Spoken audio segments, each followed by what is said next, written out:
Hey, y'all. Do my pleasantries real quick. Maybe. You have pleasantries? Yes. Elusive. Talk about some fake ass people in the chat giving you some pleasantries. Y'all keep it real. Joe, Front Woods, Moonlight, Ohio, Monique. Who else we got in here? That's it.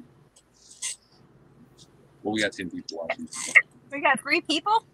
Moonlight Gypsy, Billy. Hey, y'all. Hey, Monique. Spotted Fawn. So we'll give it 2 minutes or so, and y'all know how that shit goes. But yeah, we're talking livestock. I've only got one deal of notes today, so you guys are going to save me by doing an excessive amount of talking.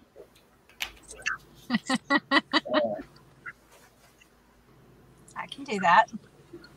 Basically, I want to get into anything living food,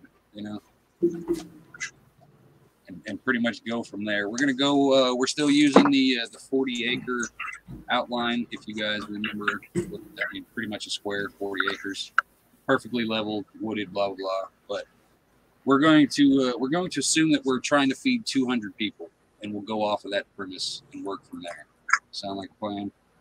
Yeah. Roots, Deanna, Silverback, what's going on? Militant Roots, what's going on? Double Roots. Double Roots. Yeah. So, well, we're at 2 minutes. Let's go ahead and get into it then, y'all. So I pretty much got down rabbits, chickens, cows, pigs, fish, and that's pretty much where I've stopped at. I mean, we can get into the pheasants and stuff like that if we can. All right. But basically, what I've got is she disappeared. She's sitting in the car, y'all. She'll be in and out. Like, see what I say? 20 minutes backstage, not a single glitch in her internet. As soon as I hit the live button, she's disappearing. Yep. Can you hear me? What? Can you hear me? Huh? Yeah, we can hear Shut you. up. Kind of. Asshole. All right. So I've got the basic Google averages for meat consumption is 264 pounds of meat per person per year is basically what the Google average says. But that's, mixed up between all kinds of different critters. So I guess we'll just get into it since you guys got more experience. Ghost knows the rabbits and things. Milk knows the cows. So I guess basically, how many rabbits do you think it would take? Like if we're starting off with the 200 people premise, how many rabbits, how many cows, et cetera, and we'll just go from there and see what the conversation takes us. Well, here's the thing about, I'm looking at it from I look at everything from a grid down SHTF scenario. That's the way I kind of approach prepping. Anything I do, I want to do it worst possible scenario, so I over plan. You know what I mean? If I'm on 40 acres with 200 people, I'm going to go ahead and plan that 10% of those people are going to be pretty much worthless from beginning to end, or they're going to change while they're there. I'm going to assume that even if we did have power, it's going to be glitchy. I'm going to assume there's water issues. So I'm always going to assume there's problems. As far as the rabbits go, when it comes to a grid down type scenario, I want to get as much return on my investment as possible. So beef cattle, you're not going to get the return that you have to invest into raising beef cattle. You're just not. Even dairy cows, you're just not going to get the return on what you have to put into it to get dairy milk from a cow on 40 acres and sustain 200 people. So there are a few animals on the planet that give back stupid amounts of return for little investment. And do you guys realize that rabbits, if you do it correctly, they actually for every one, I'll use one as a unit of energy. For every one that you put into a rabbit, you get back a 5. I mean, you can literally raise rabbits not only for free, but you can raise rabbits and make money doing it while you're eating. And just for a little bit of math here, one doe, which a doe is a female rabbit, can easily produce in excess of 100 pounds of meat per year. That's like lowballing. You figure one doe, and say if you breed her 6 times a year, which is that's a very low breeding rate. You can breed them upwards of 8, sometimes 9 times a year, but that's an aggressive breeding schedule, and you'll wear the doe out within 2 years. If you breed her a little less rigorously, she'll last for 3 to 4 years. But if you're really pumping out rabbit meat, you're going to be replenishing your does as fast as possible. So if you're trying to feed 200 people, I'm aggressively breeding rabbits. And the thing is about rabbits, people are like, oh my God, I can't believe you breed them so much right after they have babies. That's what they do in nature. That's what in the wild, the first 5 days after a rabbit gives birth, 80% of the time she gets pregnant again immediately, because she goes into a massive, crazy, super horny breeding heat stage, and she rebreeds almost immediately. And doctors have found that rabbits that breed on a regular, continual basis are actually more healthy than rabbits that don't breed regularly. It's really, really weird. They're one of the few animals on the planet that just wants to stay pregnant all the time. It's healthy for them. But you figure if you breed your rabbit, one doe, 6 times a year, and she has an average of 6 kits or baby rabbits every single time, that's 36 rabbits a year. If you breed them out to anywhere between 10 and 14 weeks, you grow them out, you're going to get an average of 2.5 pounds of meat off of a 4 to 5 pound rabbit. That's 90 pounds a year from one rabbit, and that's half-ass breeding her. If you're breeding her 8 times a year and she's popping out the same average of 6 kits, that's 120 pounds of meat from that one doe per year. Now, here's the crazy part. And you guys have seen some of my kits. Za, every time she gets pregnant, she has 9 kits every single time. It's 9. So if you figure that's a huge average bump. So that'll kick up her production over any other average rabbit about 60 to 80 pounds per year, just because she has more babies. And what I've got going on here right now is I've got 5 breeding does for my buck. So I'm breeding 5 does. Now, if I breed them 8 times a year and I average only 6 kits off of my 5 does, that's over 600 pounds of meat per year off of just my 5 bunnies. Now, if I'm really breeding for meat, say I could easily run 12 does in my system in my backyard right now, the way I have it set up. I can run 12 breeding does and put them on schedule and just work it. That's over 1,500 pounds of meat per year. That's more than enough for me, my family, extra people, meat to sell, things like that.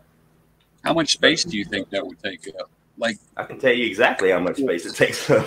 Well, I mean, Nothing. like, as far as, like, give me like a rough guesstimate.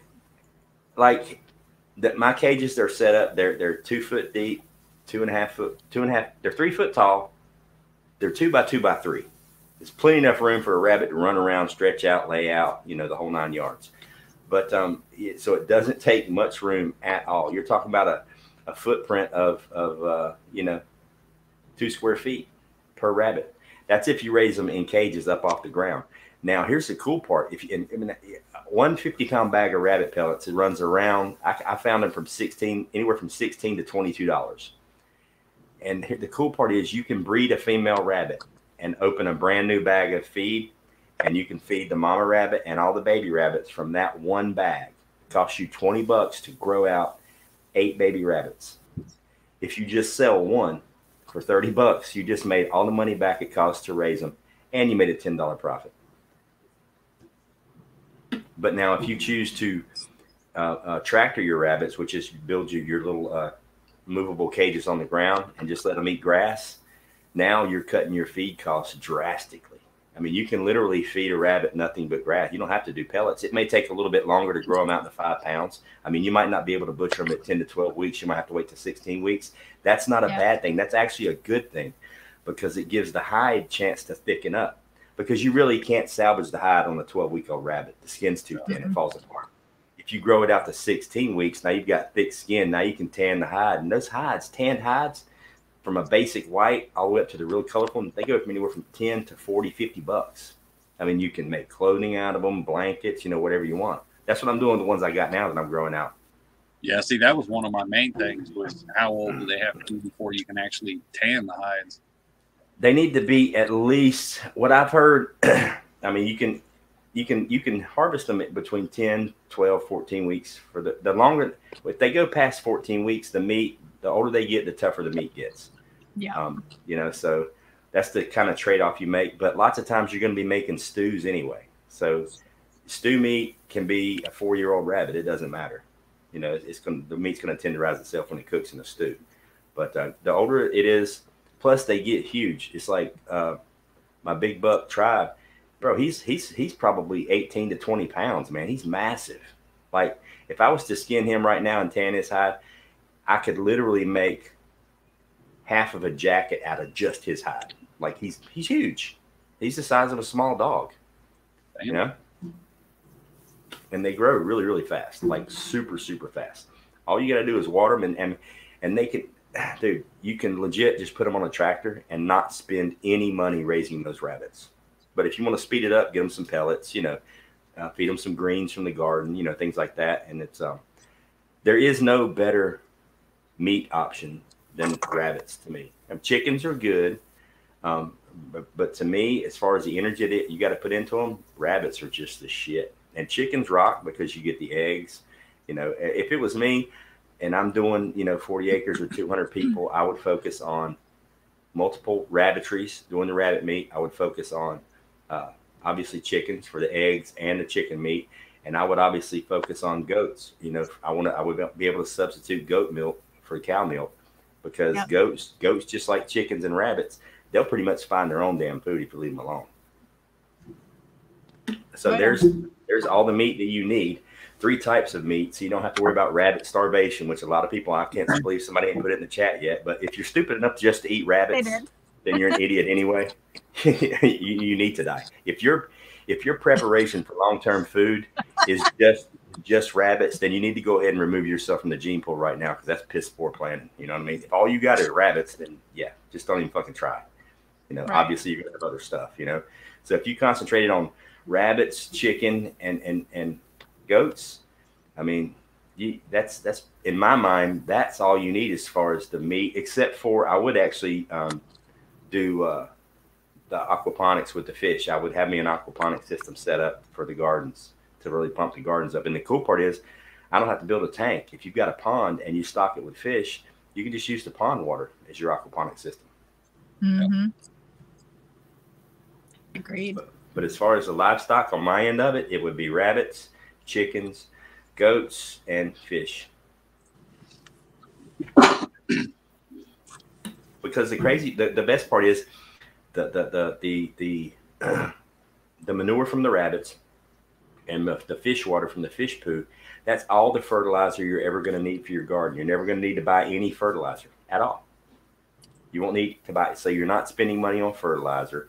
You don't have to buy fertilizer. You don't have to worry about rotating your crops. Just the rabbits and the fish, that'll sustain your gardens indefinitely.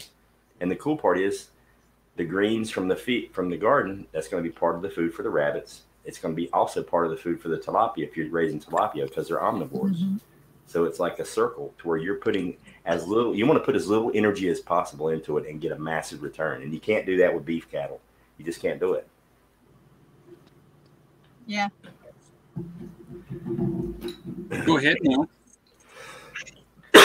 So I'm going to take a different tact on this, and we're going to pretend you can't get rabbit pellets, right? So when we were looking into livestock, and we've gone through quite a few different ones, I didn't really pay attention. Hey, Jeep. I didn't pay attention to a lot of prepper stuff. I went straight to homesteading. Mm-hmm. And when I did that, what I wanted to see was people who grew food on a big scale, because I realized that, a little garden and that kind of thing wouldn't necessarily sustain my family for a long period of time. So I wanted to see people who are like market gardeners or big ranchers, and especially those who could do it without inputs, right? So, and like I took a huge note, like a bunch of notes kind of thing. But basically what I wanted to find was animals that would survive without me bringing in inputs. And so I looked at all of them. So we did the rabbits. We're actually going to be doing more. I got some wire. I know I told you that, Ghost, and I'm going to do that again. And the rabbits were great. I mean, honestly, they bred. They have the highest feed to meat conversion rate, like you were talking, the 1 to 5, of any livestock conventionally raised, right? Like you put in a pound and you get 5 pounds out, basically, is how that goes. And so when I was looking at all of that, we did that. At one point I had like 70 something rabbits, and we were butchering and doing all that stuff. But I was also spending a crap ton on feed. Now you can tractor them. So I did that with one batch. I tractored them. The problem I ran into was coccidiosis spread by the wild rabbits, and then I had bot flies. And I don't know, it's really gross, but what ends up happening is a bot fly will go and it will lay an egg, and it will hatch into a larva, and it tunnels into the rabbit's body and basically makes a pocket with a hole, and you have to like cut the edge of the hole and pull the bot fly out. Long story short, I lost most of those rabbits. So that's kind of, those were the learning experiences that taught me some stuff about things that you don't normally hear about when you're raising livestock, and made me kind of go down this different tact where I started looking at my different types of livestock that I was raising. Like your goats, for example, a lot of people lose them to worms, right? And sheep, definitely sheep. I lost so many sheep. That's why I ended up getting rid of them, right? But that made me start looking at breeds or particular animals that had a high resistance to that, because we have dewormers in conventional farming, right, that will eradicate the worms. We don't realize that it's also eradicating some of the microbial activity that's in the soil when they crap out that stuff, and they actually produce more resistant lines of intestinal parasites that will then be resistant to the dewormers, right? So that led me down the tact of, like, say, cows, goats, sheep, all of that stuff. I'm getting ahead of myself, but basically what you want to look for are hardy animals that can live without you putting a crutch under them. And it doesn't matter, honestly, what animal you have. It depends on your land. And that's the big thing when it comes to larger livestock like cows. Goats, not so much. But you do have to be cognizant of that when you're planning out, like if you're planning out a community, you know, on a certain acreage, you're not going to be able to do what I would love to do, which is you have an area. You can sustain a cow, right, year round without feeding hay or grain if it has the right genetics, the right body type, the right breed, so that it can survive with you intensively rotationally grazing, which is like a rancher thing that they're starting to figure out. Some ranchers like Greg Judy, people like that, where they don't have to feed hay, which is incredible, but you have to have the space to do that. So when it comes to like a milking animal, you probably would move towards a goat, which, you know, Kiko goats, I don't know if anybody's familiar with them. Are you familiar with them? Basically, the Kiko goat was developed back a while ago in New Zealand. What they did was they rounded up all these wild goats, and then they started culling them intensively. Like if a mother had problem giving birth, gone. You know, if they died of parasites, gone. Well, obviously gone. But if they had any issues with that, they just started culling them. And what they ended up having was like this super goat that would put on weight, live on very little, and then not have any issues with intestinal parasites, which was a big deal, you know? But I guess like all of that I try to find breeds and types of animals that do not require inputs. Right. Because in a shift situation, you're not getting any kind of inputs, and you need to know how to like feed them without bagged feed. They need to be able to survive. And well, if you did the produce. because a lot of people were saying from the beginning, it's basically to have two different fields. One field that's dedicated to nothing but actually growing straw to put up over the winter time or whatever. Mm-hmm.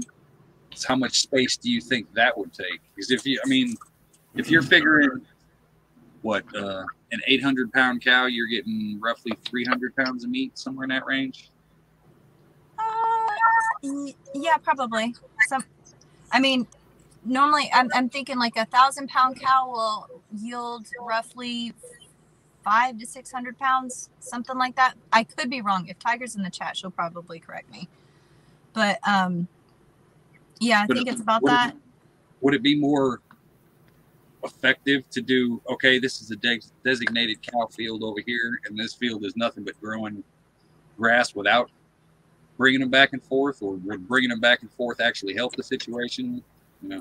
So when it comes to ruminants like sheep, goats, and cows, one of the best things that you can do for both your field health and getting more food out of it for the animal, and also the field health, meaning it has a chance to grow back. The plants have a chance to grow back because when they graze. All right. So do you mind me telling you about rotational grazing a little bit? That's what you're here for. Yeah, okay. So the typical thing is to throw a bunch of cows out into a field, let them eat, right? So in order to understand grazing for your cattle, you need to understand grass growth and how to optimize that. Because if you just throw some cows out there, what they're going to do is they're going to go and they're going to pick and choose all their little favorite spots, right? They'll leave the weedy parts. They'll just go back. And then what happens is within 3 days, you're going to have regrowth on that grass. And that's tender and it's sweet and they love it, right? So they go back. It has the highest energy too. So they go back and they graze that again. And every time they graze, the root structure shrinks some. There's like a correlating death of root, right? So if you just leave them there, what they'll end up eventually doing is grazing off all the good quality stuff. And then you're going to end up with a field full of weeds, which is why you have farmers that go through and they bush hog. I do too, right? With rotational grazing, what you do is you take like a square of land and you cut it up into pieces. Not at first, but what you do is you give them a little tiny section. So they eat, they crap, they pee, and they're not as selective because they're eating everything that's there. Then you move them to another section and they do the same. While they're moved, they can't regraze that section that they were just at. So that root structure has a chance to grow deeper, and that increases its ability to harvest water from the soil. It increases the soil quality, plus all of your fertilizer that's coming from your animals. It's dumping a cow will dump 50 pounds of crap out their back end. That's a lot of fertilizer, right? So it's more evenly distributed because it's in a smaller area, and that area has a much longer chance to grow, because if it's too short, it grows slow. If it's too long, it grows slow. If it's in that optimum, like 4 to 8 inches, it grows super fast. Joel Salatin talks about this. But so what you do is you rotate them through all of those paddocks, and by the time you get back to this one, not only have you broken the parasite cycle, like, because parasites have a cycle, and if you've broken that, then they can't reinfest the parasites back, which helps with your parasite issues. You've increased your root structure in your plants. You've made the fertilization more dense, and you're getting more food per acre if you do that, because they will be able to come back. And then some people do this where they stockpile grazing, where they graze them in the beginning in the spring, and then they leave that and they let it grow, and it's basically hay on the ground, so that when it comes to winter, they'll give them small sections, they eat it all, and then they move to the next one, and so on and so forth. That's what basically, you know, management intensive, high intensity grazing, rotational grazing is all about. When you do it like that, you don't have to pay for feed at all, especially if you have animals that can handle that. But you do have to have the space to do that. That's the only caveat to that. Like, I love your whole concept. I love the whole concept of the community, the 40 acres with 200 people, and trying to figure out how to get the right animals and all the right aspects to making it work. But I'll be honest with you, Hutch. If just me personally, I think one of the areas I would look at numbers wise and changes is maybe not having 200 people. You know, because if you could back down the people a little and just go with 100, you could really. That's just kind of a rough estimate, because we haven't narrowed down exactly how many people. Well, you're talking 200 people. That's 52,000 pounds of meat a year at 260 pounds per person. But that's including 6-month-old babies all the way up to 90-year-old people. You know what I mean? So right. So is that an average? If it's an average at 260. I mean, all right, say you've got the little ones and you've got the old ones. Maybe you've even got a couple of vegans or vegetarians in it that don't really like the meat that much. You're probably still looking at you probably take a good 40,000 pounds of meat protein for 200 people. Now, that can be divided up between rabbits, chickens, goats, whatever. Mm-hmm. And because like logistically, if I'm running 12 breeding does, I can produce enough meat, just rabbit meat, to feed probably 25, 30 people, maybe 40 people. If it's subsidized with a little bit of chicken meat, a little bit of, goat, maybe some fish, to where you're not just eating rabbit every single day. If you're doing rabbit, say 3 days a week, because it is the highest producing meat there is. If you're doing rabbits 3 days a week and you're running 12 does, then you're looking at producing, you could probably do 100 people off of that if you space it out 2 to 3 days a week on rabbit meat. Seriously. And the thing is, we're talking a lot of high protein crops, like, your beans, your legumes, things like that. I mean, because pintos, man, that's some serious protein. You can really cut back on your meat consumption if you're throwing in some good quality vegetable protein. But, that was my whole thing. I'm looking at 40 acres, 200 people. There's no way I can logistically make room for a cow just because of the space that it's required. And with 5 breeding does, I can produce more meat than you'll produce from that cow, and it won't cost me anything. And there's all that space that we're not being used. Well, there's got to be a way, because the average for beef consumption is roughly 150 pounds per year per person, somewhere in that range. So it's not a ridiculous amount. No, but there's I mean, I think it's 10 or 20 acres dedicated to just cattle. To be fair, like in the situation that you're talking about, your best bet is not a cow, it's a goat. Because, and here's why, and it really does depend on where you are, what your weather is, what you can grow, what you can supplement their feed with what you grow. But a goat, number one, has multiple births almost every time. And those Kikos, man, they have up to 5 freaking babies. I think it's Armstead Family Homestead or Arms Family Homestead, I think. He raises those. Yeah. He had like channel. Quintuplets.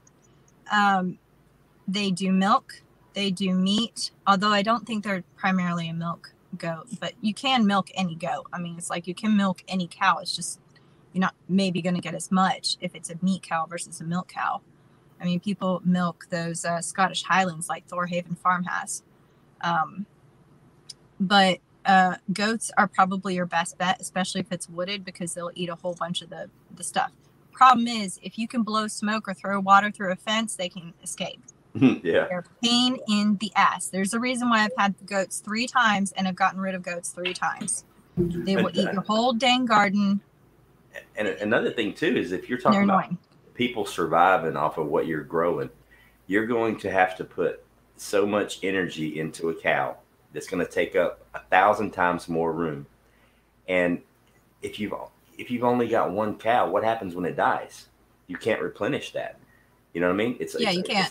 It's like with a rabbit. If I lose 2 breeding does, you know, to a predator, it's not a big deal. I've got 5 Kindles right now growing out. I can replace that breeding doe, and she'll be spitting out babies in 4 months. Yeah. You know, so it's a process to where you've always got babies at different stages, to where if you lose one, you can slide one in. And it's like right now, I have a backup buck and I have 2 backup breeding does right now, just in case something goes wrong with the ones I have set to breed. Yeah. You know, so they're ready to go. And the same thing kind of applies with chickens. Like, for example, everybody feeds chickens chicken feed. Back in the old days, they had chickens, but they didn't lay an egg every day. They didn't have the diet that they have for layers, that you go and you buy your layer mash and it has this amount of protein. And those chickens scrounged and they laid less. And they also were broody mothers too, so they would have more. One of the ideas we had with our chickens was we'd have our main rooster with our flock. We'd also have, and this sounds bad, but in a survival situation, it is what it is. Roosters will fight, you know, the cockfights. So you'd have 2 backup roosters from whichever batch of chicks that you had. You'd put them in cages. They can't kill each other. So you have a backup rooster in case something happens to your rooster. Mm-hmm. You know, same thing kind of with the bucks with the rabbits, because I love rabbits. They are really awesome. They're stupid easy. I mean, they're so easy to raise and they're so inexpensive and cheap. It's a no-brainer. There has to be rabbits. I mean, they are. And if you add pigs in with that, and I'd love to get into that topic because I love pigs. Oh yeah. But they, especially if you pick a breed that's more of a heritage breed, because the commercial pigs that you have, your meat mutts and stuff like that, which I have 2 hogs right now that are waiting to go to the butcher. They were supposed to, but the weather messed that up. But they take in so much feed versus the coonies that I have taken next to nothing. And those are the types of pigs that you'd want to keep. Now they're lard pigs and they take longer to come to maturity. They have smaller litters, but they can literally live in scraps and junk and butchering leavings, you know, that kind of thing. Those are the kinds of things that you want to keep, because then you can pair that with your rabbits. They don't take up a lot of space. You can put them in the woods and they go get hickory nuts or acorns, or and they'll graze too, which is really awesome. And those pigs do not tear up the ground. Yeah. Which is a big deal if you have any kind of ruminants. It was funny how you brought up that thing about the chickens wild grazing. And I remember growing up on the farm when I was little or younger. Our chickens, we didn't give them any chicken scratch, any laying mash, none of that. They grazed wild in the yard. I mean, and it was, and to this day, and my uncle still raises them the same way in South Carolina. He's got a whole bunch in his yard, and they free range chickens. The eggs, you don't get as many eggs, but the flavor is through the roof compared to a store-bought egg. And I firmly believe that the nutritional value of a grass-fed chicken egg is at least 2 to 3 times higher than a store-bought egg. I really do. Just it literally, if you eat 3 eggs for breakfast to get full, you can eat like 1 free-range chicken egg, and it's like, damn, man, that I put down that shit sticking to my bones. So what's the difference as opposed to, like, how many eggs does a chicken lay average now, as opposed to, you know, after shift 1700s? You know what I mean? Is it more than half? Honestly, I couldn't give you an accurate answer on that. You know, having chickens on your farm or your homestead or just in your house, you know, back in the day, that was a huge commodity. That was like, you protected that chicken because, I mean, it gave you eggs year round, you know, fresh eggs year round, which is important, and, you know, meat, and it makes more chickens, you know what I mean? But I think the amount that you would get from one nowadays is through the roof, just because of the laying mash and all the hormones and stuff they put in there versus a free range chicken.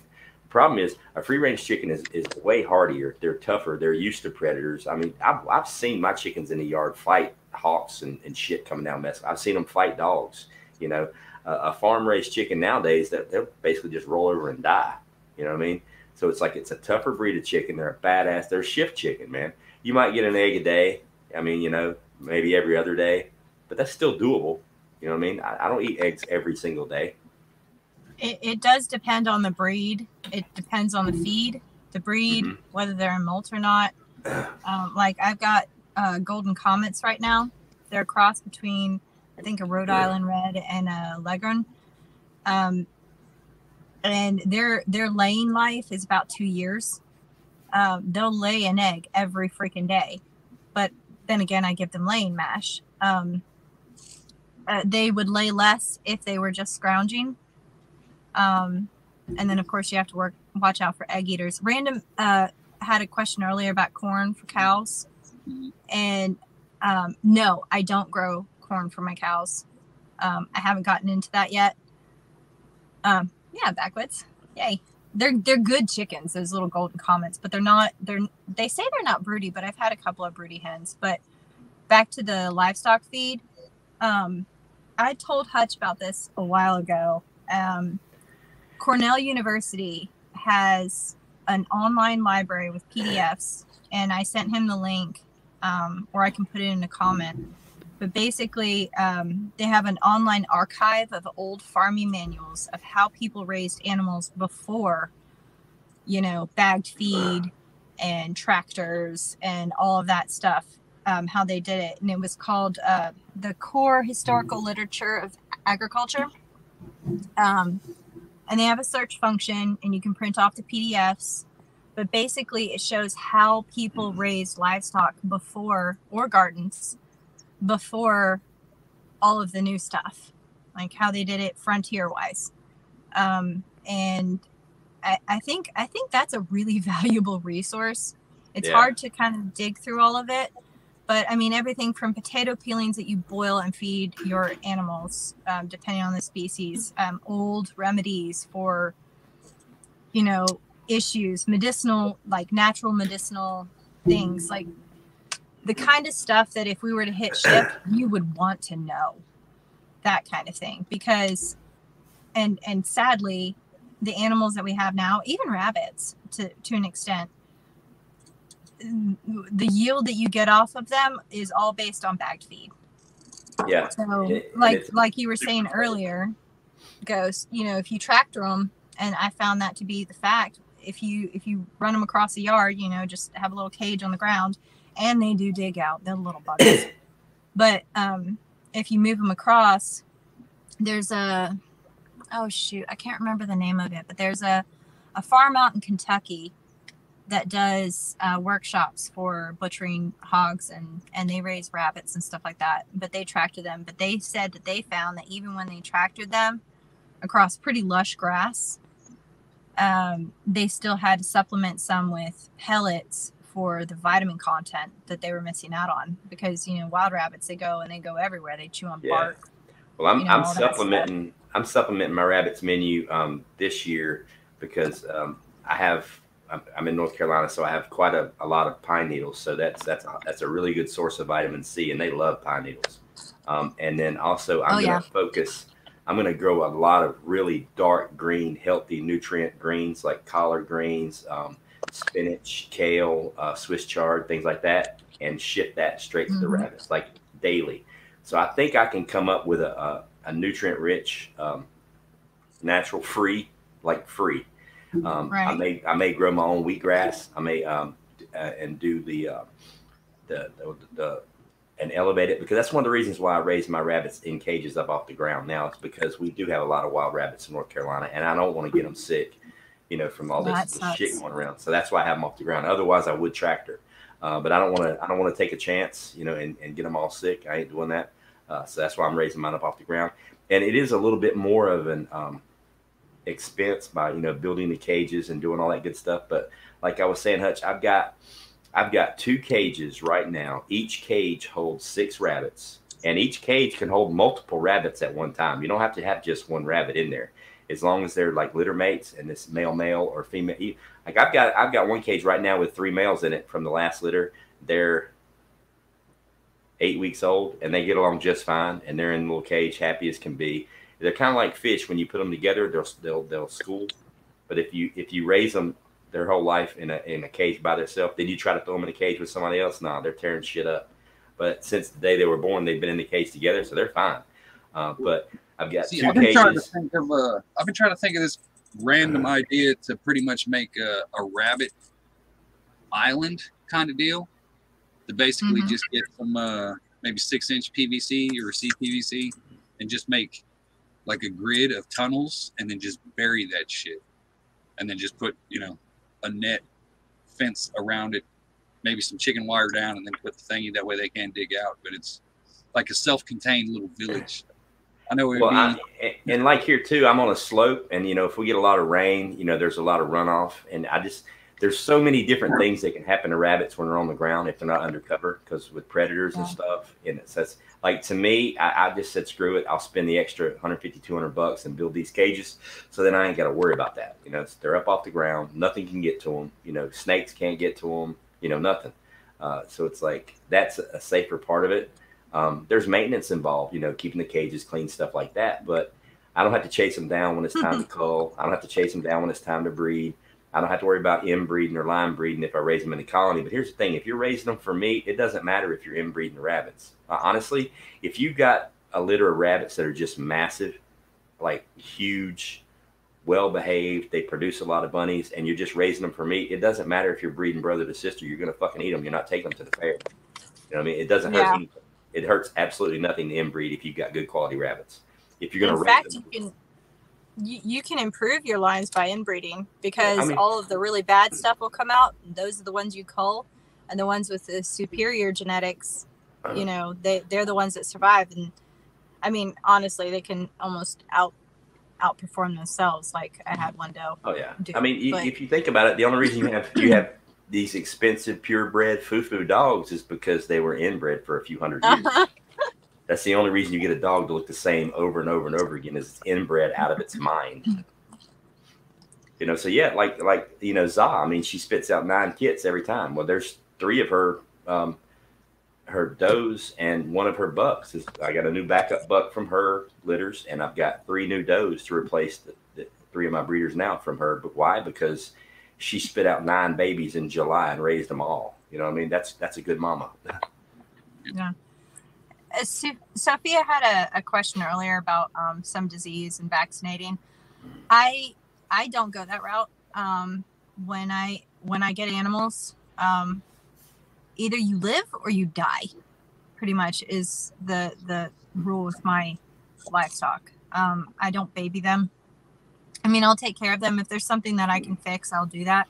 But I won't put crutches underneath them, because that's just, especially if I'm breeding them, that's just going to perpetuate, it sounds bad, but perpetuate weakness. Right. And I don't want that in my livestock. I want hardy, they can live through a shift, basically. Right. And so when it comes to breeding or which animals that I'm going to choose the hardiest ones. And I'm sorry, if you don't make it, you're not a pet. You go. And it's harsh, but it's reality, you know. Militant Roots, in my opinion, the best meat rabbit breeds, there are several. I can't say which one is specifically the best. I can say which groups of them are. The New Zealand's are awesome. They get massive. The Californians, and a New Zealand Californian cross is good. I've got 2 cream d'argents, and they're good meat rabbits as well. Plus, they're really good for their pelts. Their pelts are just, their pelts are awesome. And they're also a endangered species. They've went extinct on several continents. The USA is one of the few places you can actually find a cream d'argent.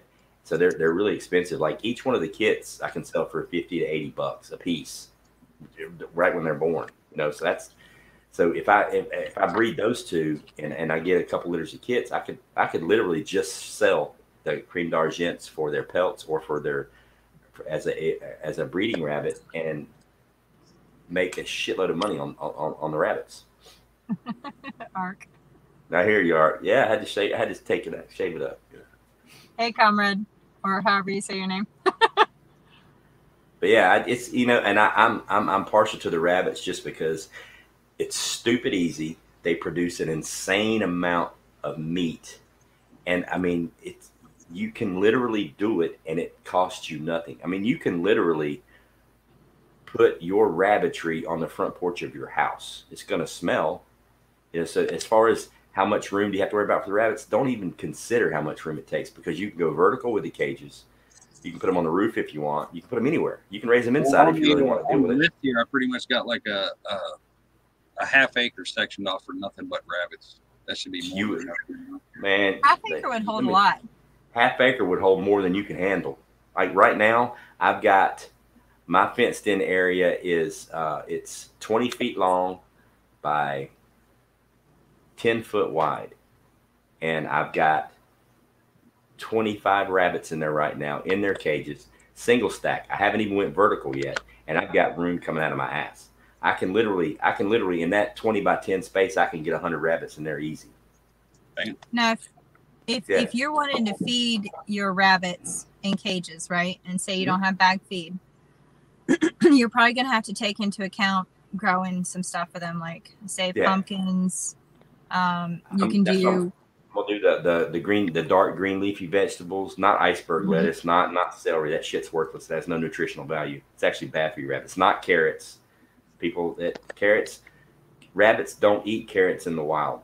Carrots are under the dirt. Rabbits eat the carrot tops. Those are good, but the carrots themselves, they'll eat it if you give it to them, but it's not good for them. But the straw and the hay, they love it. The pellets, obviously, they love it. But I'm also thinking about doing the wheatgrass, the fodder, the grass fodder. I'm actually thinking about building a raised garden bed that the wild rabbits can't get to, and section off a plot, maybe 3, 4, 5 square, 100 feet square, and just growing thick patches of wheatgrass that I can just reach down and butcher out a section, and or I can section them through it and feed them. I can basically tractor them on their wheatgrass if I wanted to. You know what I mean?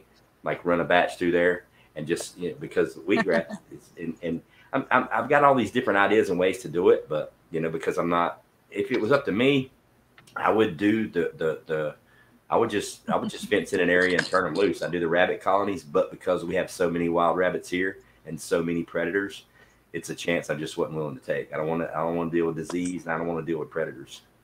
So is it the disease only from coming in contact with a wild rabbit? Well, like the wild rabbit situation. Coccidiosis lasts a while in the soil. Yeah. Coccidiosis is species specific.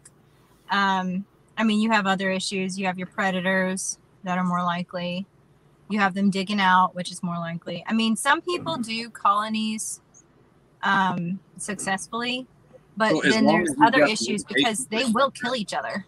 Yeah. So it's just the location, pretty much. Like if it was in the centrally located. Like if you had an area that you could build a colony and you knew for a fact that nothing from the outside could get inside, then you would probably be okay, But like here where I am now, I mean, it's I'm in the woods, so I've got wild rabbits running through the yard all the time. I mean, I see them every damn day. Right. So so it's like why take the chance, And plus, it's easy. It's so much easier. It's so easy. We haven't had wild rabbits since we got cats. Yeah. See, I mean, like I could just go to the cage, open the door, reach in, grab a rabbit. There's no chasing. There's no, you know what I mean? They're easy to maintain. They're easy to manage. They're docile. They're not used to running around, so they don't get upset because they can't do it. They're laying in the cage, getting first class, treatment. Somebody's bringing them food and water every day. If you're the buck, you're getting laid on a regular basis. These are happy fucking rabbits. You know what I mean? It's like all I do is eat. I mean, all Tribe does is eat and fuck. That's all he does.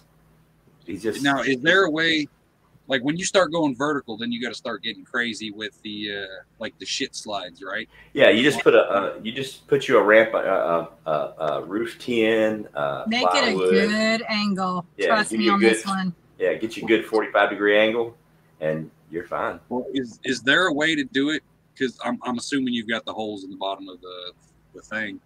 So, isn't there a way you could do it to say like this is the bottom of the rabbit hutch? If you put a planter box right here of your kale and your spinaches and whatever, just enough for it to grow through. That way they can eat it as it grows without affecting the roots, and they can still put this on top of that garden. It would work. It would work if you could move the garden every couple of days. The shade's going to kill out a lot of stuff, and you don't want it. How would I put it? Their urine is really high in nitrogen, though. Yeah, it will kill. Yeah, the urine is super high in nitrogen, so if it's concentrated, just falling on it nonstop, it'll kill it. Yeah. You know, the rabbit urine is actually good for the garden. It's a good fertilizer, but not like in super high doses in one spot. Now, Sawyer Ridge Farms, he did a really good video, and he's where I learned how to build my cages. He built a rabbit tractor, but it was high up off the ground, and it was on skids. And what he does is he hooks it to his tractor, and it probably weighs a couple 100 pounds, but it's got several rabbit bays all down in front of it, and he tractors them in his garden all winter long. So he lets them fertilize the garden all winter long, and every day he'd come out and he'd pull the tractor forward a little bit. So they're eating and they're shitting in the garden, so he's not having to spread the fertilizer. They're basically doing it for him. So he tractors them across the garden all winter long and then plants in the spring. But there's so many different ways to do rabbits, bro. If you went on YouTube and just started Googling meat rabbits and looking how people do different things with different cages with PVC pipe and this and that and the other, it's like, holy shit. I mean, you can literally, like, as long as you can keep track of it, and it's like my rabbits. I mean, they're born here. They're used to me. I play with every one of them. I pet them. They're used to my hands. They're used to my smell.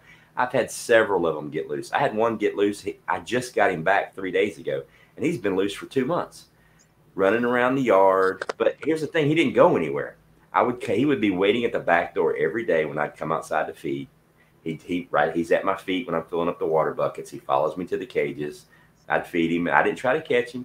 One day I just left the gate open, and one day he decided to come on in while I was in there feeding the rabbits. He came in, I picked him up, I put him right back in his cage, and I mean, they're so easy. It's almost ridiculous how easy it is. And watching how fast they grow is the crazy part. You know, yeah, I do have one pet rabbit. He's the dwarf rabbit because I had, just for some random reason, Zah spit out one that's about a third the size of the rest.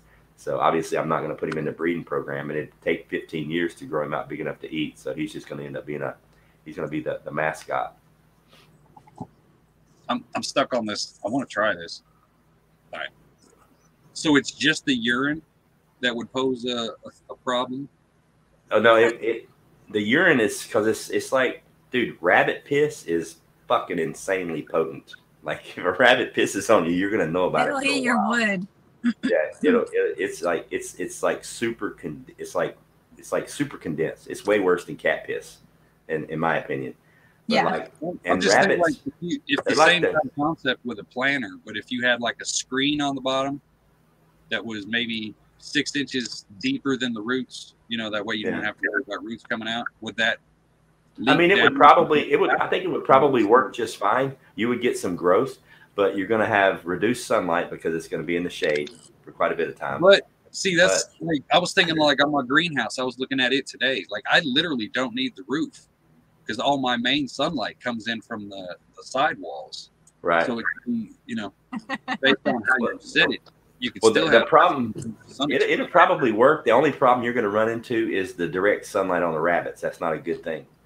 Your rabbits need to be in shade. They don't. Yeah, the heat will kill them way quicker than the cold. So you need to have. Unless you're in Alaska. Yeah, true enough. I mean, it'll probably work. And try it out. It's a good experiment. You know, I don't see why it'd be a problem. Yeah, I mean, as long as you try it out, fuck it. Why not? Well, here's what I would do if I were wanting to harvest all of that fertilizer, you know, with the pee and the poo. And this is what I did. I had my hutches. I just took a shovel and took it to another spot.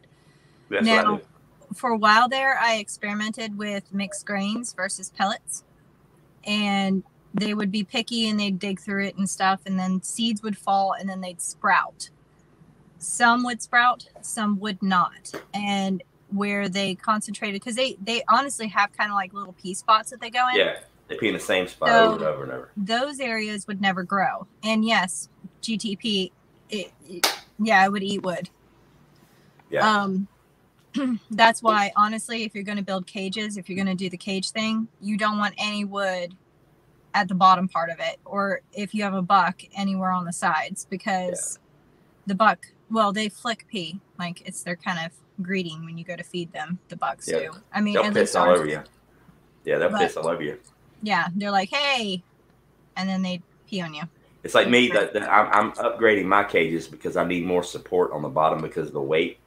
So I've designed a new setup. It's going to be 2x4s, and there'll be a support beam underneath every 2 cages. That'll be a 2x4. I'm either going to split a PVC pipe in half, heat it up and melt it, and cover the 2x4 with it, or I'm just going to make it where they're easily interchangeable, where I can swap it out every few years. Because cost-wise, it'll be cheaper doing it that way than trying to get a welder and doing it out of metal. I mean, it still corrodes metal. Like, it's That's impressive. That's what I'm saying. So what's the point? I'll just do it something that's quick, easy. I can swap out a 2x4 in a minute, and they're just there for the weight. I just kind of winged a couple of hutches based on what I had at the time. The first one I bought stuff for, and that was stupid. The second one, I just had the wire that I bought, and then I used pallet wood. But yeah, and they'll gnaw on the wood too. If it doesn't have any kind of metal around it, they'll gnaw through that, which I would throw like sweet gum, or some people call them tulip trees or poplars. I'd throw branches in there. They love those leaves, by the way, man. But my rabbits here, if anybody grows apple tree cuttings. I will say that rabbits love fan leaves. I can vouch for that. My rabbits here will tear up a pine cone inside of them like 5 minutes. They will just destroy a pine cone. They love. They've got those rodent teeth. They have to gnaw on something. So honestly, you should put something in there for them to gnaw. Yeah, I just throw pine cones in there. They tear them up. Like I try not to put anything in the cage that they would not run into naturally.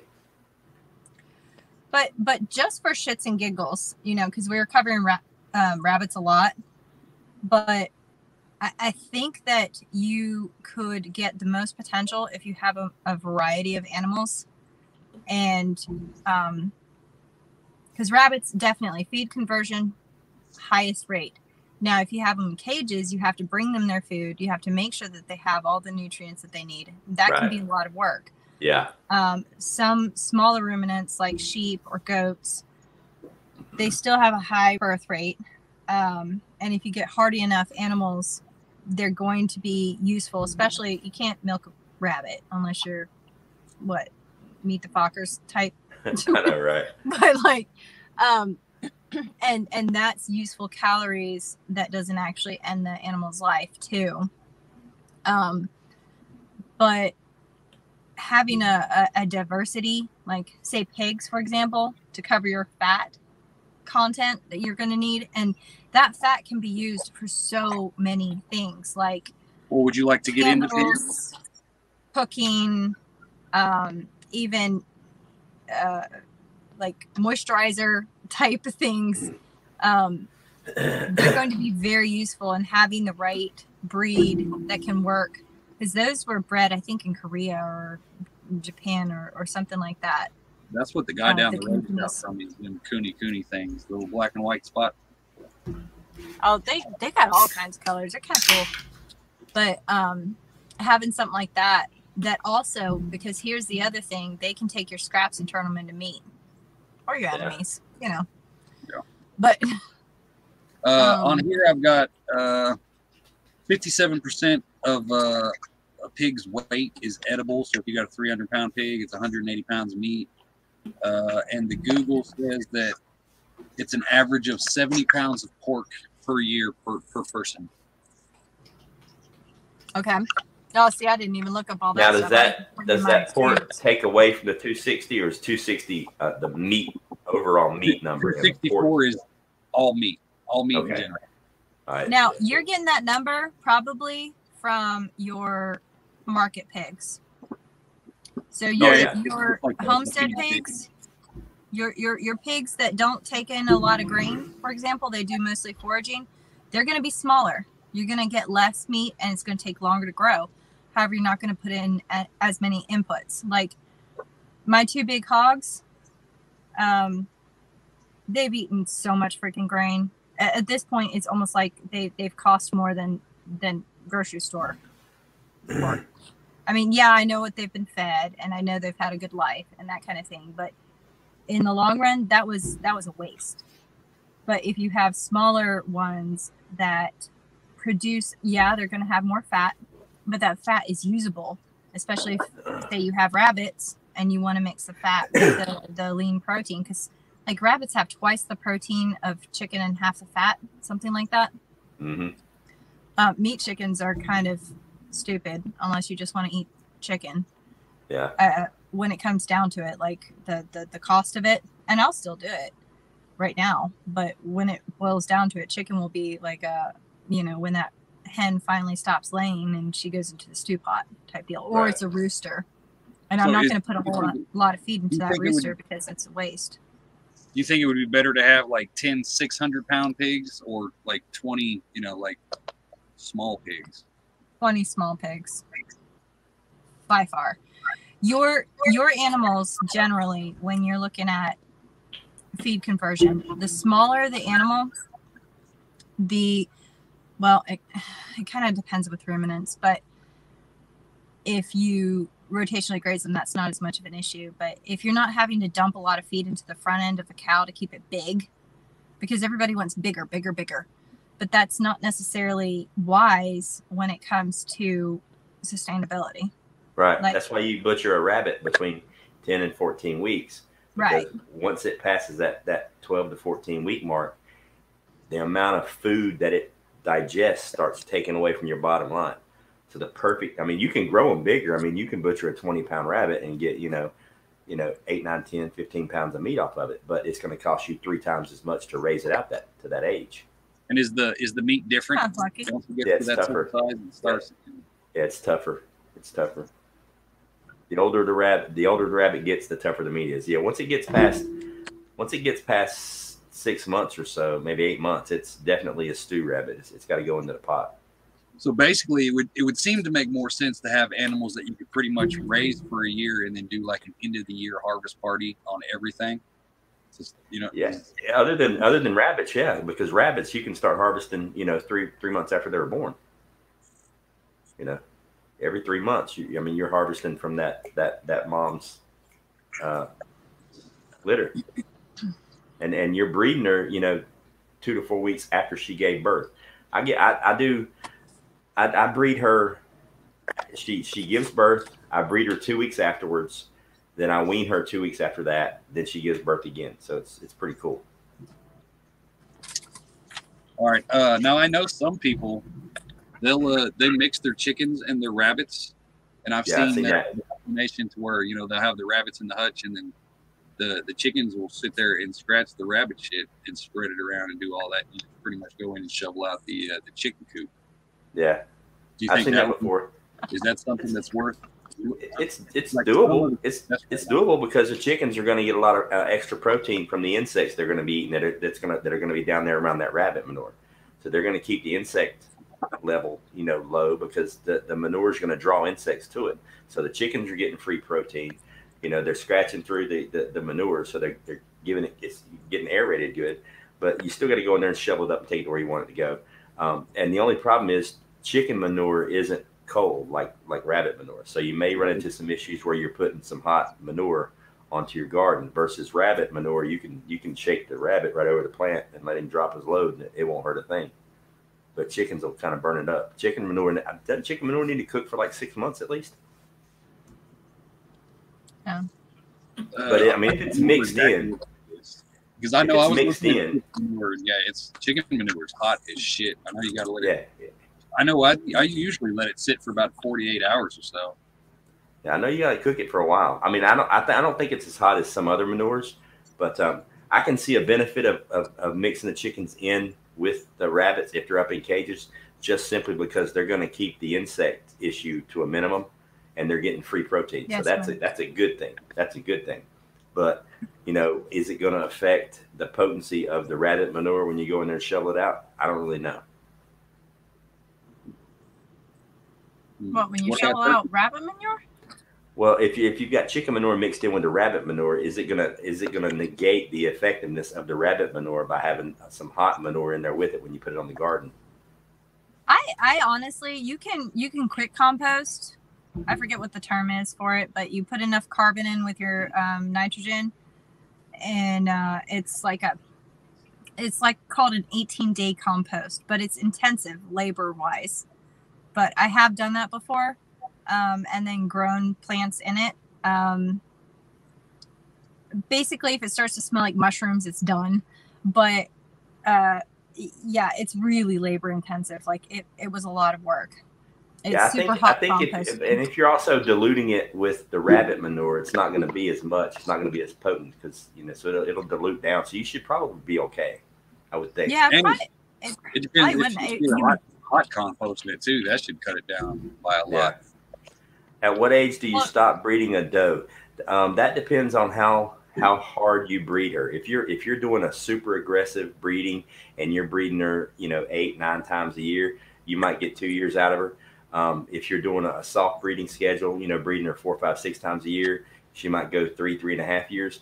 But the key to look for is rabbits, to the best of my knowledge, are really consistent on their breed numbers.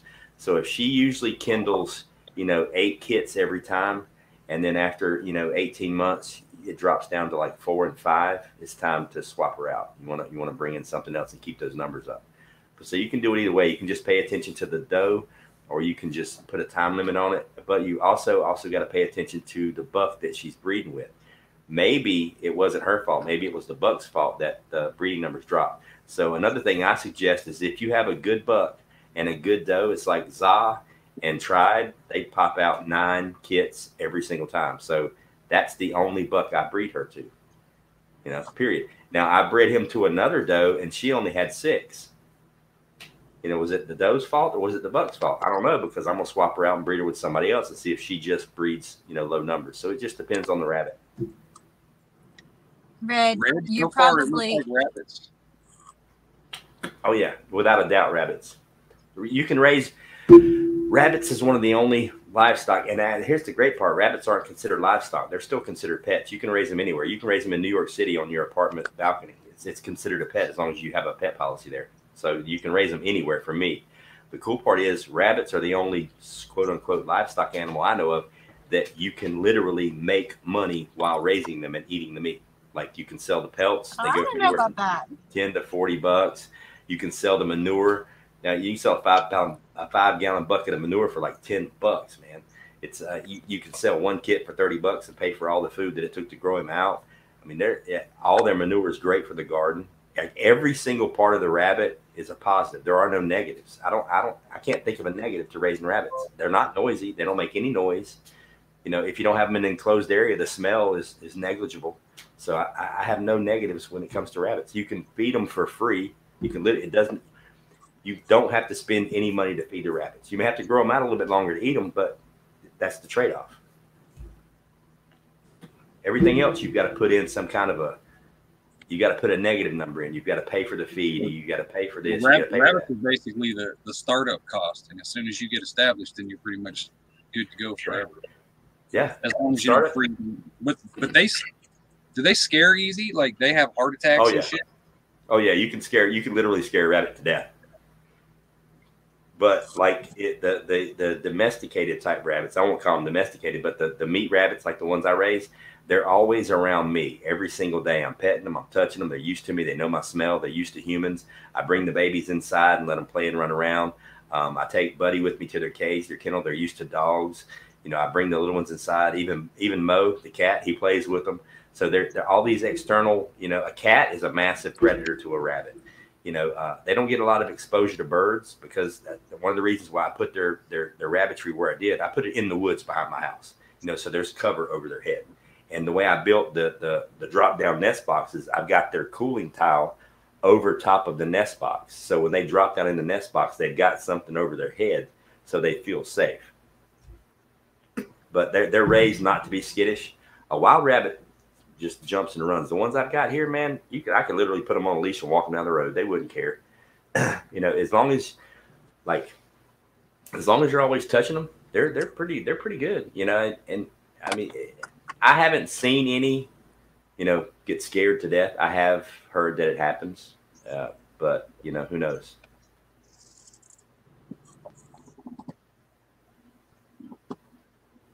Hot aerobic compost, aerobic.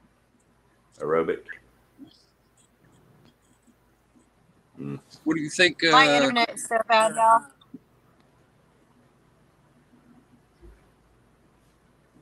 One second, y'all. Yeah, the Berkeley method. Sorry. It's okay. I didn't hear you anyway. My internet is really bad. Is it working now? Yeah, I can hear you now. It helps when I take my camera off. We were tired of looking at you anyway. Hey, wizard. Yeah, I missed half of what you said because it was so freaking bad. Sorry. That's all right. I can't remember what I was talking about now. I was talking about the rabbits being scared. Yeah, they get scared really, really easy. But the reason rabbits get scared and freak out really, really easy, especially like wild rabbits, or if it's a rabbit that's 2 or 3 months old and it's never been around people, is because you're a new influence on them, and they are a bottom level prey animal. I mean, rabbits don't prey on anything; they eat grass. They're a primary consumer.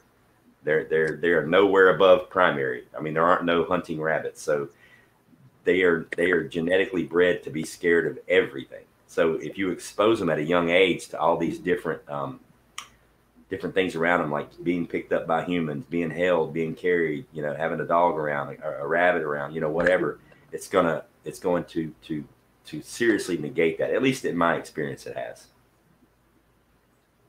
Ghetto. And for Ghetto, a month back, Pilgrim was talking about getting some guinea pigs and trying it because his old lady's from Peru. I'm gonna let somebody else try it before I do it. It's like look into all the stuff, the pigs, the rabbits, the cows, whatever. If you've got the room, you've got the resources, you can monetarily.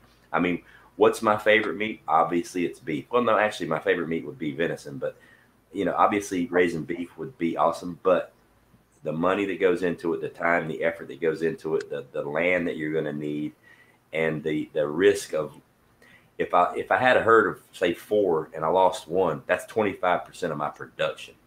If I've got a herd of 50 rabbits and I lose 1 and they're breeding, I mean, she's dropping out 48, 50 kits a year, and I lose a couple of rabbits, big fucking deal. I'm not even gonna feel it. It's probably about time to swap out a new breeding doe anyway. So it's like the numbers to me just work. The double-edged sword on that though is even if you've only got like 5, 6 cows, or let's say 10 cows, just that's in the good times. If the world does blow up, then you can always commandeer the land next to you or something to to bigger pastures. So there's always a loophole. Hey, if the world blows up, we can always just take the land next to us. Yeah. But you still got the energy input that you're gonna have to put into that. Herding them, fencing it in, keeping track of them, keeping them alive, keeping them safe. Livestock dog. Well, see, that's the good thing about having a community that big is if the way you have it situated, it shouldn't be that complicated to actually try to maintain the area. Yeah. I mean, don't get me wrong. I'm not saying I'm against doing cows at all. I'm saying I'm looking at everything from the worst up. And cows to me would be a luxury. If I can afford it and I've got the room, the space, and the extra time to do it, hell yeah, I'm gonna have some meat. Are you kidding me? Right. I'm gonna have me some steaks somewhere in the yard if I have the room. But if it's not doable and I don't have the extra energy or the extra time, then it's just not doable. See, that's why if this thing took off and there was different chapters, different communities throughout the country, that's where something like this would come in handy because this community could be like, hey, we're in Texas, we can do nothing but cattle down here. Like, okay, fine. You trade us beef, we'll trade you rabbit and fish. Well, that's where the numbers start to make sense because it's like me. If you focus on just one thing, it's like I do the rabbits. My neighbor, he does the chickens. I don't have to worry about chickens. I don't have to worry about eggs. He does that. I give him rabbit meat. He gives me chicken meat and fresh eggs. Right. So all I focus on is the rabbits. If I had to focus on the rabbits and the chickens, then I'm dividing my time and I'm putting in more energy. This way, I'm working less, he's working less, and we're getting double input. So if you had different communities and somebody was just focusing on beef cattle or dairy cattle or hogs or things like that, and that's all they're doing, then they can spend less time on it and get more out of it. So the numbers make sense that way. Right. Yeah, GTP, see, that's my only issue with cattle. The turnaround rate is it takes so fucking long. That's why goats, if you're going to go, if you want a ruminant, that's honestly your best bet. But again, it's the containment issue. Yeah. Yes, I mean, but honestly, they are goats are a good choice. Now, if you live in a prairie, cows are a great choice. Yeah. But, and see, to me, that would still be just like a luxury. If I had the room and the time and the extra energy to do goats, yeah, I'll do goats. But I know for a fact I can do rabbits. I can raise more than enough meat, and I can make my garden's going to be kick ass. You know, that rabbit manure is no freaking joke. I can raise the meat. I can make sure the garden's kicking ass. I can do it for free with hardly any energy input. I mean, it doesn't take hardly any energy to walk out there and fill up their water jugs, you know. And I'm rigging up a big 110-gallon system with 255-gallon drums, and I'm gonna plumb it into the house with a float valve to where I don't got to go out there and water them anymore if I don't want to. The water is just gonna take care of itself. You know, so I ain't gotta worry about the water anymore. It's just the feed, and you know, big deal.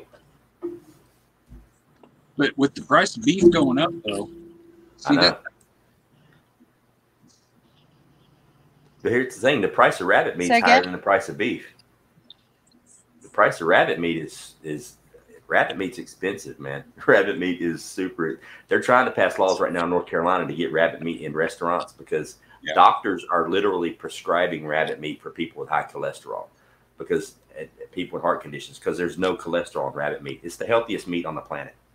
You know, so they're trying to get all new things in place right now to focus on rabbit meat. Because you're getting, I mean, there are places here right now that do serve rabbit meat. They're getting upwards of $20, $25 a pound. Damn. Yeah. I mean, if you look at the numbers, at the nutritional value of rabbit meat versus what, that's what I'm saying. You're putting in like just a little bit of energy and you're getting all this free shit. It's like winning the damn lottery.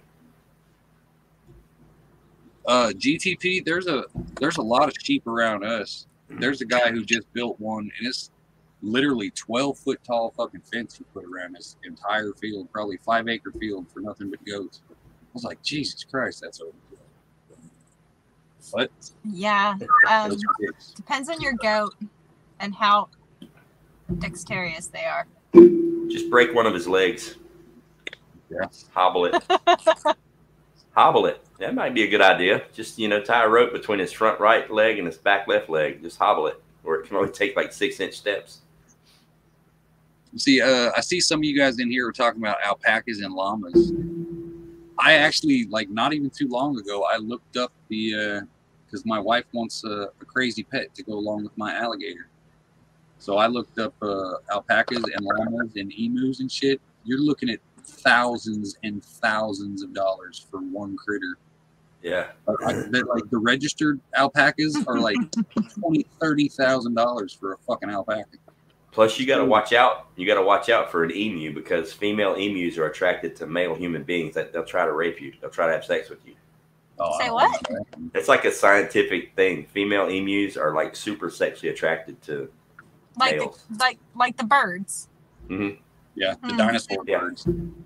They're crazy attracted to human males. I hear they're great meat, though.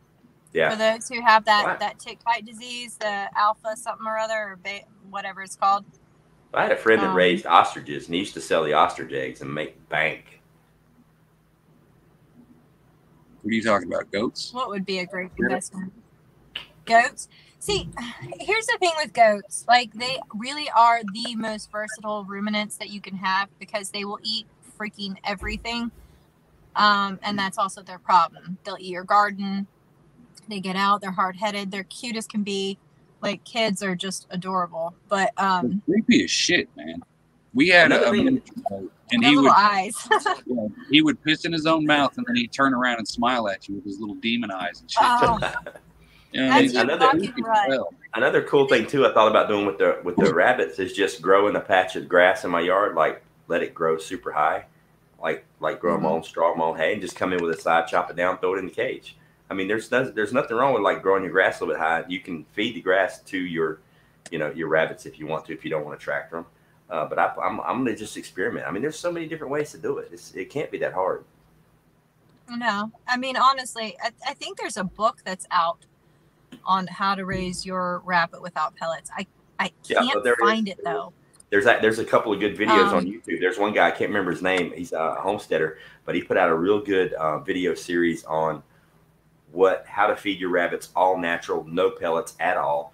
And he did say that it is, look, he's like, you're not going to feed rabbits all natural and have them grow out at the same rate that factory manufactured protein rich pellets will grow your rabbits out. It's just not going to happen, period. Yeah. But you can get really, really close. So instead of, if I've got to wait, instead of butchering at 12 weeks, I've got to butcher at 14 weeks for free, and it costs me nothing. Like if it costs me $20 a bag of feed to grow them out to 12 weeks versus growing them out all natural, not spending that $20 for 2 extra weeks to grow them out, and I've already got a cycle built up to where I'm harvesting every week, it's a non-issue. It doesn't matter. And honestly, what's going on? We got a. Is it like a dating site in here now? We're talking about people getting dates. That's just Wizard. He's lonely. Oh, poor Wizard. Honestly, and that was honestly my point, Ghost, with any livestock, and that can include cows, goats, sheep, right, pigs, chickens, rabbits, any of those that you want to look into, whether it's on a community basis, like in a planned community, or whether it's just, in your backyard, or you have some property and you want to grow them. The most important thing would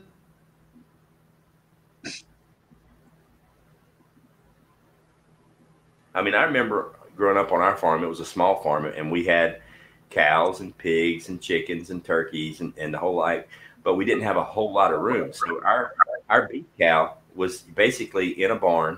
He probably had a tenth of an acre of a grazing area, but he was mainly fed, from us. So because he didn't have that much room. So there was a lot of monetary and energy put into raising this beef cow. And at the end of the year, if you do the math, it actually probably cost money to raise it that way. But it was just a choice that my grandfather made. He wanted to have a beef cow, so we did. We got a little steer, grew it out, butchered it, ate it, boom. So it did cost money because we didn't have that extra room, for him to graze. But it is what it is. Than buying it the other way, though? I don't know for sure. I'm pretty positive because this was back in the 70s. I'm pretty positive that it was. I think it either broke even, or it was a little bit less. I don't think it was like this massive change because we did have to supplement his diet quite a bit because he didn't have that free range, that area to graze. So there was a huge hay cost involved in that. But we were already getting the hay anyway, for other stuff around the farm. So it really wasn't a big stretch. So if I had to lay money on it, I would lay odds that, we came out to the better on that situation. But that was because we had so many different other areas on the farm to where we could kind of spread it out. You know what I mean? So it wasn't that bad. What were you saying, Milk, before your internet kicked your ass?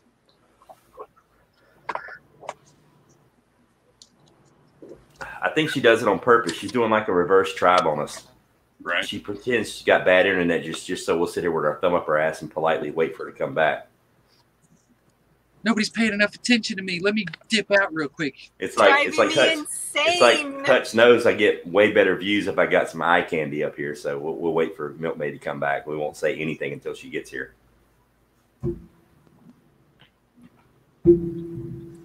I should just drop down and chat. Why? You're good, huh? I broke up way worse. Actually say something. More serious topics.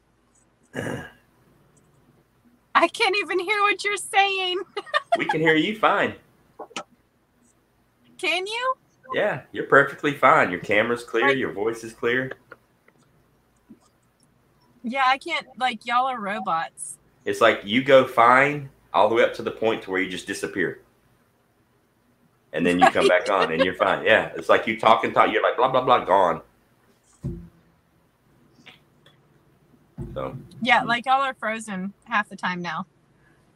But yeah, in my humble opinion, past, 9 here. In my humble opinion, on the 40 acres, I think it's super, super doable. I think personally, I think 200 people on 40 acres is too much. That probably has a little bit to do with the simple fact that I don't like people that much, so I don't really want to be that close to that many people. because I would definitely catch a charge from whoever we elect as constable on a regular basis. But you know, going vertical is going to be the key. Like, you know, the livestock, things like that, I think would be on the first level. I think the actual living units I'd put on the roof. You know, I would like maximize, you know, floor space, and you know, plus it's also good for security as well. Probably not going to smell that great, but I mean, there probably aren't going to be too many areas on that 40 acres that are going to smell great with 200 people and all the livestock crammed in there anyway. So it's, you know, it is what it is. Well, hopefully it ain't going to be no 200 people, but that's just, you know, worst case scenario. Yeah. Like for me, if I was like, here's 40 acres, you know, maximize it to the maximum amount of people you can have in your clique on the 40 acres. I'm going, 40 acres. I'd do like a half an acre per person would be my you know what I mean? I don't know. It's kind of hard because then you're talking about families as well, but 40 acres, I wouldn't even get, I don't think I'd even get close to 100 people, to be honest with you. Well, that's, you know, like I said, many people coming with babies and shit. Like, it's set up to each person, like the max would be like a quarter acre. That's 100 by 100 yard. That's pretty much a city yard now, anyway. You know what I mean? Or a town yard. But it's only that amount of people just for the money factor of it. You know what I mean? The more people you got, the less each person's got to put in. You know, if you only want 10 people, then each person's going to have to come up with like $20,000 fucking dollars a piece.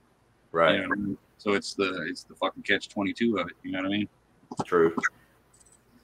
That's true. But I'm also looking at it like from a security standpoint, and obviously there's strength in numbers, but there's also a mental and a physical drain on having so many people, you know, so close together too. So it'd be an interesting concept if this thing ever comes to light to see, you know, what works, what doesn't work. Well, see, it's not even that close together. Because if you look at most of the people who would want to live in a community like this anyway aren't homesteaders, you know, people out in the woods anyway. The people who actually like the social interaction. So it's really no different than living in, you know, a small town or a cul-de-sac or some shit. You know what I mean? Yeah. I'm just going back to that failed experiment with the biodome back, 20 years ago when they put the 6 or 8 scientists into that huge biodome and they went fucking crazy in a couple of months trying to kill each other and shit. Well, I was like, that's because there was only 6 people. See, that's the good thing about having so many people is you can form your cliques. And there's enough people to be like, okay, I don't want to see you sons of bitches today. I'm going to go hang out with them today. You know what I mean? Right. But now y'all are clear. We've been clear the whole time. Yeah. Well, I know. Don't hate me because of my internet. Alley Cat, what's going on? Like for it to be feasible with me, the 200 people, you know, I would think that obviously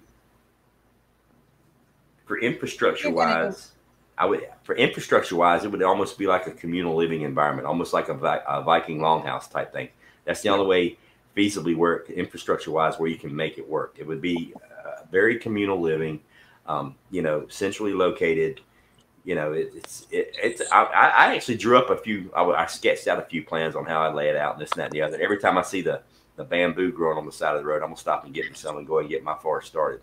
But there's a lot of really cool concepts. It would have to be communal. I mean, you couldn't rely on everybody building their own house spread out somewhere else on the 40 acres and then worry about plumbing and water and this. You know, it would make sense to be communal.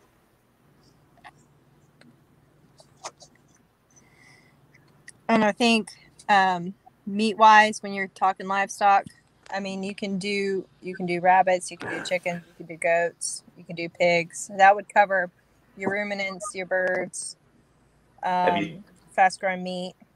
Have you thought about a name? Have you thought about a name for the place? I'm thinking about Purple Kool-Aid Homestead.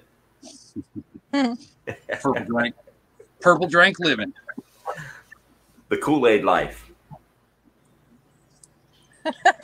If you're starting a commune with Kool-Aid in it, that might give the wrong impression. Come drink our Kool-Aid.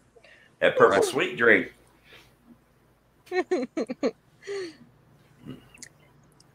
Yeah, he has a point.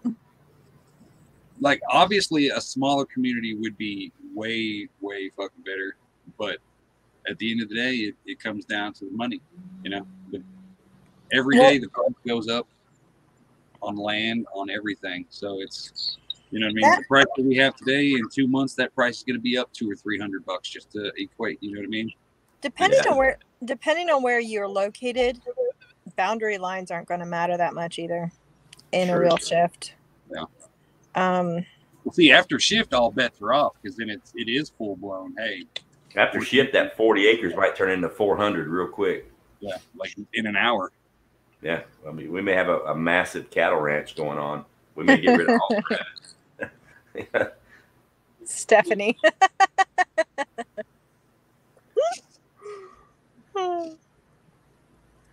Yeah, I can see it now. We can do the Ozark version of the Yellowstone Dutton Ranch. Yeah. See, I think a lot of you guys are making it more than it is. I get it. 200 people seems like a lot of people, but if it comes down to, if you've got 40 people, but those are 40 adults, so those 40 people have 2 or 3 kids, that gets you pretty close to 200 real quick. It's not all grown ass people. You know, this is babies and elderly too. You know. Right, but they still eat. I mean, to be blunt, my kids ate like adults growing up. They got offended if I gave them the kids menu, which is why we never ate out. If you think 40 acres, 40 families, boom, you know, 40 acres, you know, and that's like an average number. 40 acres, 40 families. One family might be 2 people. One family might be 6. It'll average out. Yeah, that's pretty much what it is. So I think we've got it with the bunkhouse. That's literally just, you know, a big jail cell for the single people, you know, and it's, I think 64 spots is what it came out to be able to have enough money to buy the land, do the well, and basic infrastructure stuff. And then everything after that is just a bunch of back-breaking labor. You know what I mean? Right. Yeah. Well, I mean, you can feed people off of a small area of land, but the problem is that has to be the right kind of land. Like, if it's on the hillside that's north-facing, you're not going to be able to do jack with that. Yeah. If you have open land with good sunlight, water available for your crops or your animals or anything else like that, because those things do take space. Yeah. And you can rotate. I mean, Gabe Brown up in, I think he's in South Dakota. He has something like 5,000 acres. He took a farm that they were doing conventionally and he turned it into something where they were rotating crops and livestock. So basically they'd rotate crops through an area, then they'd have the livestock come through, they would fertilize it. I mean, it was a great setup, but he also still uses seeders with tractors and that kind of thing. It's hard to grow food. I don't think many people understand how hard it is to grow any kind of food, whether it's livestock or garden, to sustain life for a family. And it takes space and a hell of a lot of work. Yeah. Plus, one thing too that's going to be very important with that amount of people in that combined space and your gardening is going to be people having the knowledge to grow vertical. You know what I mean? If you can go up instead of out, then you're really conserving. You're really making the most. You can turn that 40 acres into 60 or 80 acres really, really quick when you're growing vertical with aquaponics. See, that's what's good about having the numbers is if you've got, you know, say you've got 30 different crops going, then boom, you've got 50, 60 jobs right there. You put 2 person on each plant. But like, here, this is your job. This is your life now. Learn and know everything about this thing. You know what I mean? And it takes the burden off because you're like, hey, I don't have to do this. I've only got this one job to do. You know, it's kind of like the compost. You know, I know it's shitty work and it sucks, but it sucks for one person. It's not going to suck for 10 people. Hey, that's your gym right there. I'll be right back. Well, and I think an important point to bring up too, because if we're talking shift, like you can have pre-shift community, which works out really great because you have a lot of resources and all that stuff. And then you have post-shift where everybody's going nuts and you're really truly having to live off of what you grow. You're going to have to factor in losses. You're going to have to factor in losses of livestock. Like a point that I wanted to bring up earlier was livestock medicine, you know, but you know, all of that stuff factors in when you're thinking about feeding people. You're going to have to expect those kinds of losses. And that's why you have to overdo everything. Like you can grow vertically and that's good too. But when you grow vertically, you're also creating shade within an area as well. So you have to take that into account as well, you know? And then you still got to water. It's a lot of variables and moving parts. So there's a lot of water. A lot of infrastructure when you start going vertical. Sorry, you broke up? I said there's a lot of infrastructure when you start going vertical. Then you got to start getting into plumbing and all kinds of crazy shit. You're looking at hundreds, if not thousands of pounds of soil, you know, elevated. Oh, you mean like elevated beds? Yeah. I was thinking trellises and stuff like that. And that's true. That's where bamboo comes in handy too. And vines, like your natural vines you can use as well. But I mean, there's a lot of variables that you have to take into account. And, you know, and even with the animals during the winter. You can grow medicinal plants for people. So can you pretty much do medicinal plants for critters? Yeah, that's the other link that I sent you in that email. No, there's more resources out there, but there's a lady named Amy Fuel. She organizes the Homesteaders of America conference every year. It's in Virginia. I went back in 2018. Fantastic conference, but she wrote a book called The Homesteader's Herbal Companion, where she talks about, I mean, it covers a whole lot of things like soaps and all kinds of stuff like that, but she covers like anti-parasitic tinctures, and then herbs that you can use for your livestock. I think she wrote another book about poultry, like natural poultry keeping, where she talks about using herbs for their health and that kind of thing that you can grow yourself. You can make these things yourself, and then you can treat various things with your animals. And to me, that's really important. I want to go down to the very basic elements of livestock and gardening, and how to grow and make those things myself, because I don't want to depend on the system whatsoever, you know? Right. And I've got a long ways to go. We're, you know, thousands and thousands of years of people doing this shit, and we're sitting here like, God damn it, we need a book to teach us how to, you know, it's crazy. We're not that displaced from people living like this full time, and we're sitting here, you know. How do we do it? I just thought about something too, because we were talking about, you know, square footage and space for livestock animals and people and things like that, because obviously traditional gardening is going to chew up a whole lot of that 40 acres real quick. If traditional gardening, row gardening, if you did something like you know, obviously going vertical, obviously greenhouses, you know, I'd love to see like a 2-story greenhouse. You know what I mean?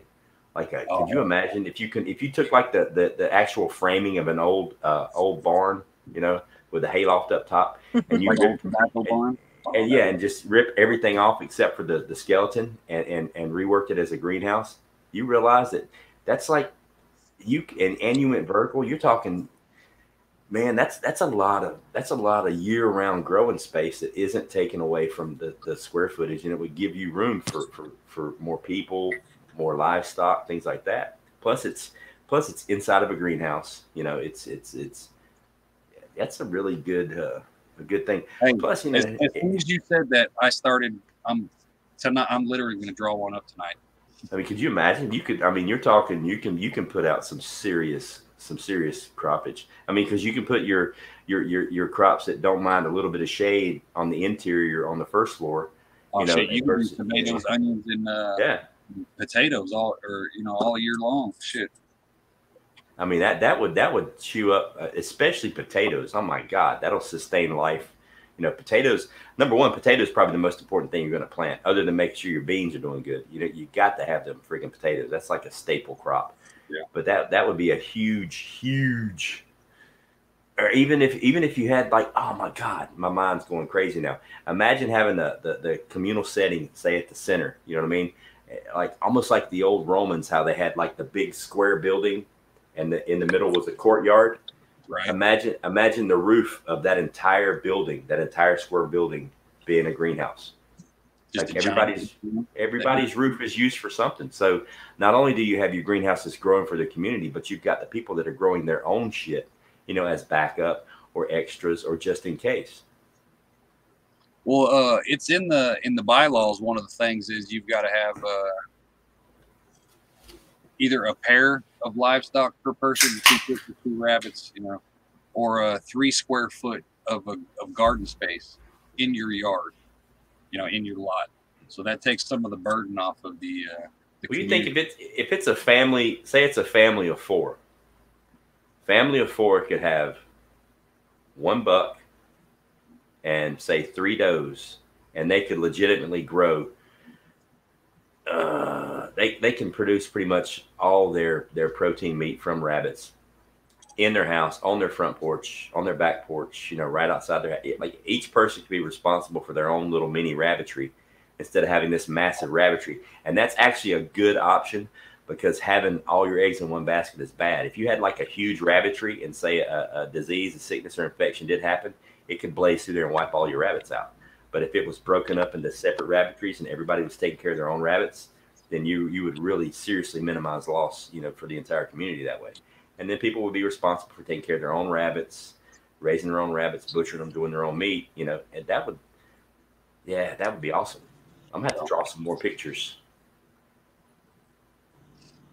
Well, somebody said some rooftop gardens. That would be the shit. I want to do a living roof on what we got out here.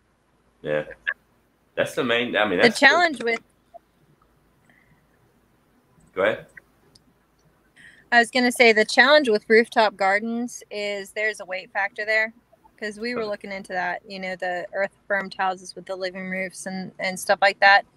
Your best bet probably would be having greenhouses go off the south end of all the homes. Yeah. In my opinion, just because it wouldn't require the weight bearing capacity on each home. Here's the thing. If you're doing and you would have the south facing sun as well. Yeah, but if you're just doing a greenhouse, say we're doing a greenhouse and we're doing it hydroponically or aquaponically, or even with dirt, and say you're doing a greenhouse but say you're doing containers, I mean, the weight is drastically reduced. It shouldn't weigh any more than a normal second story if you just got, several 5-gallon buckets, full of dirt and rabbit manure versus, building a living roof with a, 2-foot depth. And I mean, then you're talking crazy weight. Yeah, that would be bad. Yeah. You would have to have like a steel concrete reinforced house to support that, and then you've got water issues, getting into your stuff. But yeah, if you just had like a quick frame greenhouse on the roof, and 5-gallon buckets full of rabbit manure and dirt. I mean, shit, that's doable. That's really doable. I mean, the thing is, to me, yes, it's a community, but I think everybody should also it be in the bylaws. Yes, it is a community. We're here to help the community survive. But just because you're not working, on the rabbits or in the garden or doing, you're responsible for your own safety and well-being of your family. So you need to make every step you can to feed your family from what you can sustainably do. Because, a tornado could come through tomorrow and wipe out the greenhouse, the main greenhouse. So what are you going to do? So it's good to have that stuff kind of spread out. I mean, I know that's how I'd be. If I had extra roof on my roof or in my backyard, my porch or something, I'm growing something, Yeah. If I don't, see, that's like you said, if something bad did happen, then you've literally got 15 or 20 different places you can go, but like, hey, this crop died. You got any extra seeds or something laying around? Yeah. So, hey, all of our rabbits or chickens just died. Can we? Yeah. Hey, Hutch, a tree fell and killed my buck. I need a buck, and you've got a new buck. Can I have one? Boom. And we swap it out, barter. What? I'm not bartering anything here. Have it. Something might happen to me, and I may need you to help me out 6 months from now. That's where the community part of it comes in. If it turns into a barter system inside the community, it's going the wrong fucking direction. You know what I mean? If you got people in the community bartering for life sustaining stuff, then that's not a community. The community needs to be about people helping each other. You barter with the outside folks. You don't do that. What do you got that I need from the inside folks? Well, to a certain extent, because I mean, you're going to have a. I'm not talking about like alcohol and booze and pleasure hey, things. I'm talking about hey, life sustaining. We want you to babysit the kids. You know, okay, give me 10 pounds of this. You know, something. You know what I mean? I hear what you're saying. Or if you've got kids and they got kids, how about you babysit my kids this weekend? I'll babysit your kids next weekend. We'll call it a wash. You know what I mean? Yeah. You know, time is money. Yeah, the black market system is going to be kind of almost a pillar. Yeah, it is. I don't know if I necessarily label it the black market because that comes with like a taboo backstory to it. But you know, maybe like the what did they call it in the old days? It wasn't flea market. It was just barter system. It was kind of yeah. But it's like this for that, tit for tat kind of thing. But it's like if you put one person in control, like say there's one guy and he's in control of, you know, raising all the beef. Well, he's got fucking power now. Because if somebody else, if everybody's rabbits die or you know the greenhouse takes a lick, then that beef just went up in value. So then your black market barter system just got pirated by, you know, some cat that, you know, he's a full member of the community, but you know it's you know, that should probably be something really good in the bylaws that, you know, that life sustaining, you know, resources, you know, should not be bartered for in a condition like that. I wouldn't think. Or he's getting taken out, one or the other. You know. But see, and then you got to think too, like this isn't the end of the world yet, so people can still go to the grocery store and stockpile, you know, shit, dry goods and stuff. You know what I mean? So it's not so much about making sure, like, okay, we need to feed 200 people no matter what. It's let's get as close as we can because we still got, you know. Yeah. Well, I'm still looking. You know me, I always look up from the bottom of the rabbit hole. I never look down. Right. Always look up. But it's like, you know, I mean, from a mathematics standpoint, you would think that it makes the most sense to just take that 40 acres and bust it up into 1 acre plots and put a family on each 1 acre and tell them they're responsible for growing all their own shit, raising all their own animals, the whole 9 yards. But the infrastructure to support that system or that layout, that neighborhood is fucking insane. That would like quadruple the price of doing the colony in the first place. So it's like, if you can't do it communally, it's going to be really expensive, I would think. Well, an acre's too big, I think, for one family. It's way I was too just big. doing that. I was just doing that numbers wise. Just, you know, just if you're going to bust it up like a subdivision, what's the fucking point of making a community in the first place? You know what I mean? Right. It's supposed to be to support each other, not have, you know, being better than the Smiths and the Joneses. Right.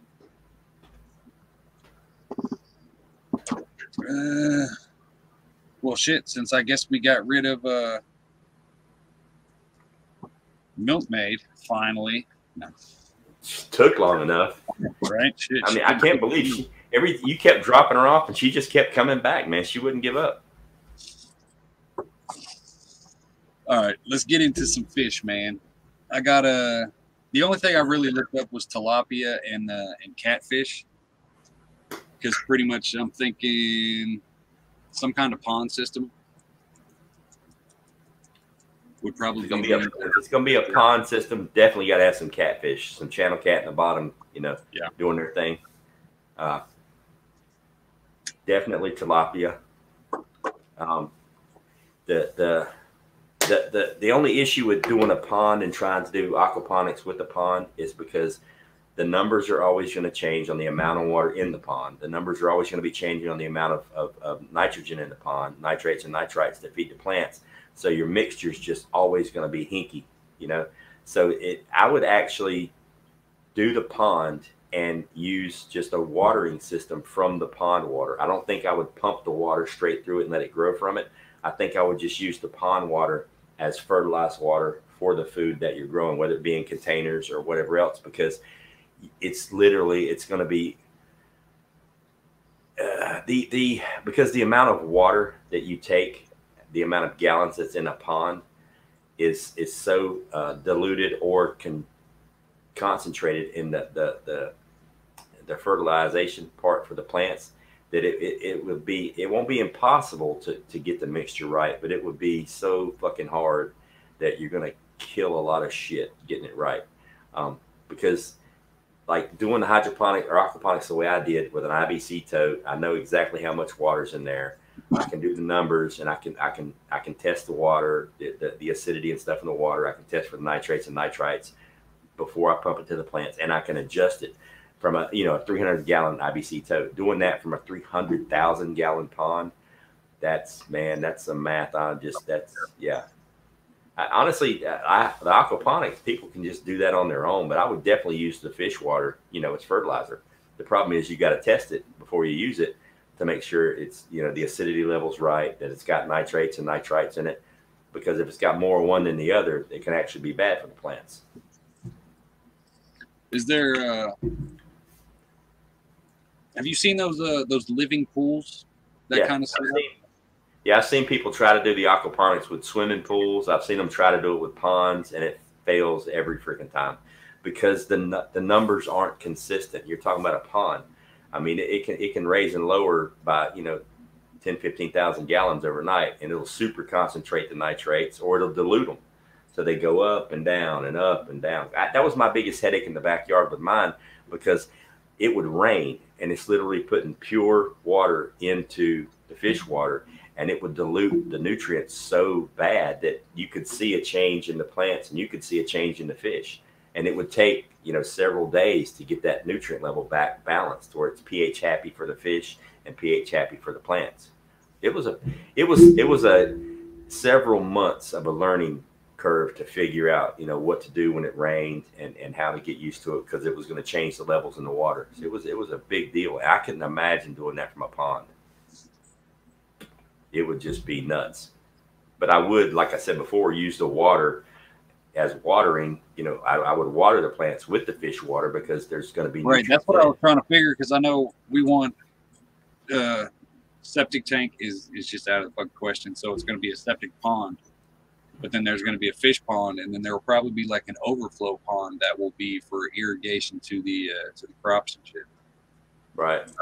And it's like, depending on the layout, money wise,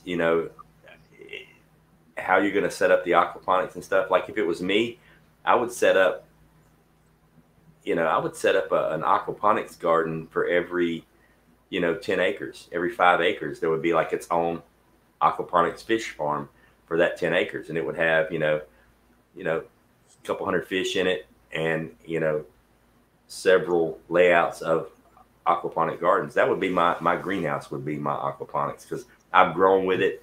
It's awesome. It's the best. I mean, the quality of the food's just through the roof, and you're making protein at the same time. Because here's the thing: once people start doing the aquaponics and get used to it and figure out how it works, they get addicted to it. It's like, why the fuck am I growing in the dirt, man? I can do it in the water, and I'm making fish at the same time, and all I'm having to do is feed the fish. So it's got a really good return on it. The problem is, you have to put energy into it, because you have to feed the fish. Tilapia are obviously a great choice because they're omnivores. They eat plants. They eat anything you throw in the dam, in the water. So you can just, I mean, there's sky's the limit on what you feed them. The problem is, different kinds of fish aren't that way. I mean, they have a specific diet, so you have to make sure you're getting that specific diet. The pond comes in handy because they're kind of fending for themselves. That's why I incorporated letting my fish free feed. When they were breeding, I let them free breed, so the top of the water would just be covered with baby tilapia, and the next day there would only be a couple left, because one female tilapia, she can, I want to say she can mouth brood over 1,000 babies at one time. So she's spitting 1,000 babies out into the water. If 2 or 3 of them make it, that's great. The rest of them, that's protein for the other fish, just like it works in nature. I didn't try to change any of that. But I had a whole bunch of PVC pipes and cinder blocks at the bottom of the tank, so the baby fish, they could hide. And once they get a certain size, then they can't be fed on anymore. So, the ones that survived, survived. The ones that didn't. And I never had to buy any more fish. I always had plenty of fish. Now, do you need electricity for hydro, or you do for the pumps. If you want to run pumps, you can do them manually by hand. It is labor intensive to go out there and start, running a hand pump and circulating the water. Is there a way to hook up is it a bilge pump? Am I thinking the right thing?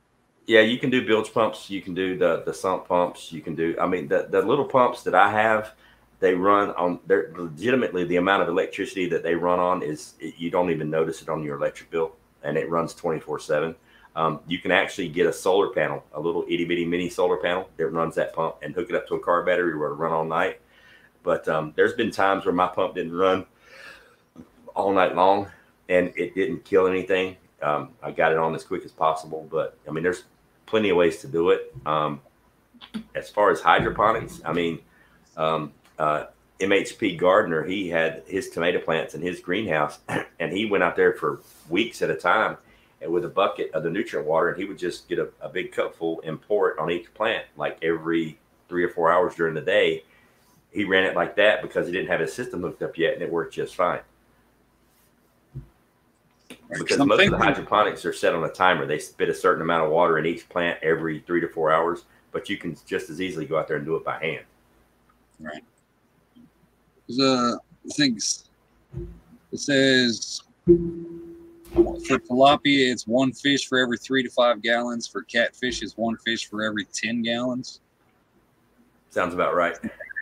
But it takes 24 months, 18 to 24 months for a catfish to get to a pound.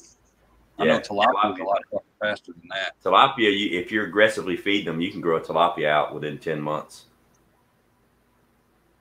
And I mean, I did mine. Mine took almost a year, and they were in between 2.5 and 3 pounds each. You know, in less than a year. So, and the cool thing about tilapia is, if you have just a few fish with a whole lot of swimming room, they get very, very aggressive. They'll kill each other. But if you load them up, if you put a shitload of fish in there, they school. They get very docile and they school.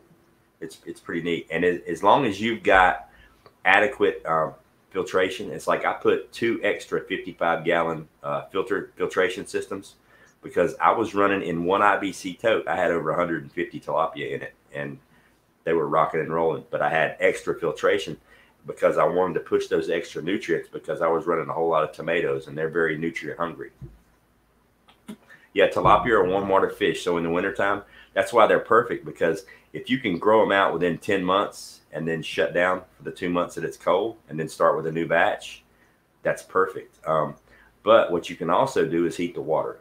And that's where the greenhouses come in handy, and that's where compost comes in handy, because you can build a little greenhouse around that fish tank and put a nice sized pile of compost in there. And when do they spawn? When do tilapia spawn? Like, could you go in there with like a minnow net and just get a net full of fucking spawn? Yeah, that's what like fish. Is that what you're saying? Yeah, fish that's what I did. Okay. Yeah, like in the winter, what I did in Florida was I netted out, like I harvested, and I was, through the winter months, I pulled some inside and I put them in a little small fish tank, and the ones outside I did an experiment with to see if I could keep the water warm enough. And it dropped down into the low 40s in Florida, and I didn't lose any fish. They got really like they almost froze in place. They went to the bottom and just hibernated. But as soon as the sun came out the next day and warmed the water, they were fine. You see, that's, I think, might be the problem. Like catfish, I know it shouldn't be no problem doing it in a pond. Catfish should be fine.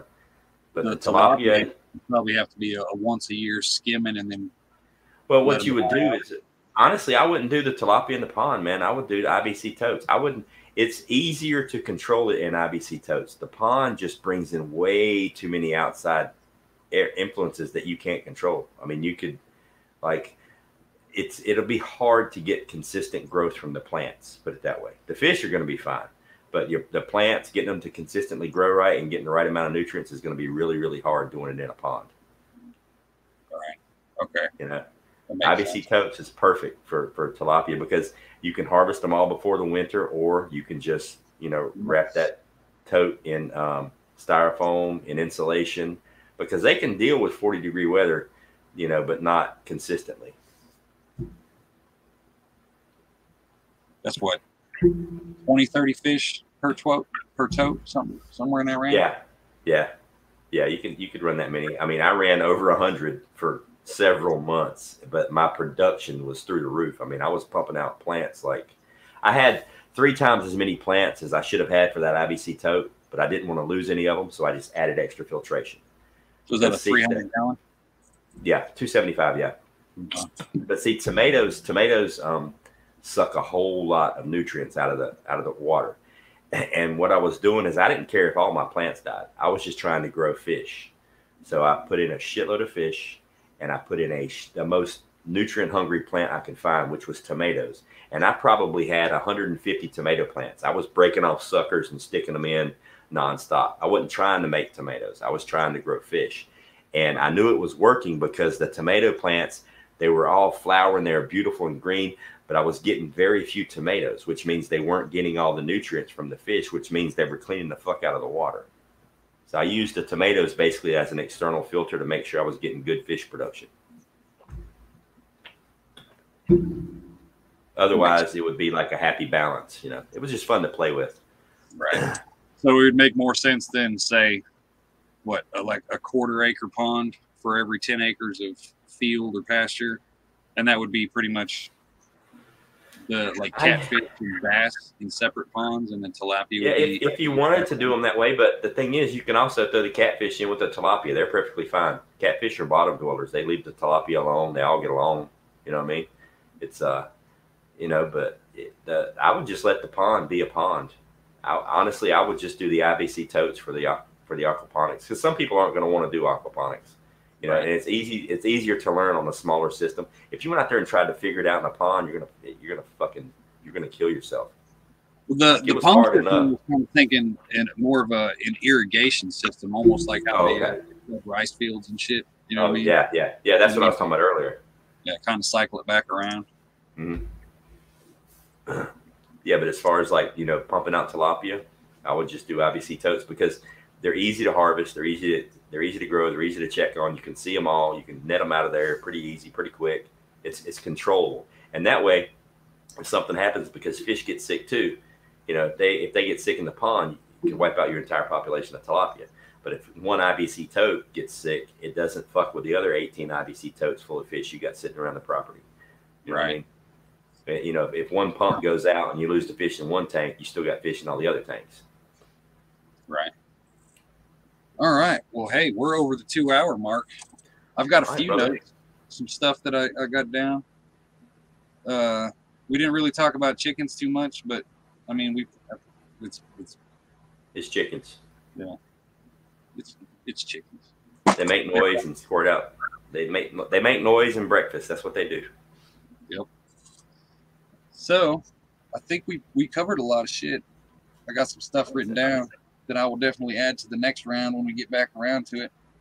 Cool. But yeah, it does make more sense. I'm not going to take the cows completely off of the program. I'm just going to leave them as an asterisk. You know what I mean? Right. Like they might come back into play, but pretty much what you guys were talking about. Here's the thing too. When I was talking about going vertical and getting the greenhouses in a huge barn or putting the greenhouses on the roof, now you freed up some space for that cow. You know what I mean?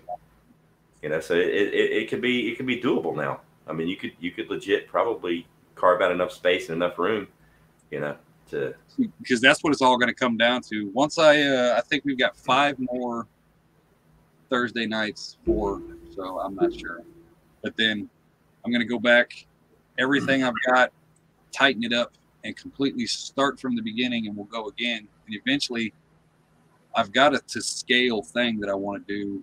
That way we can actually try to visualize, you know what I mean, how much space shit actually takes up, because eventually we're going to have to get into the actual drawing up phase, and that's when we're going to start, hey, we need, you know, rain catchment here, living roof here, you know, et cetera, et cetera, et cetera. So that's going to be fun.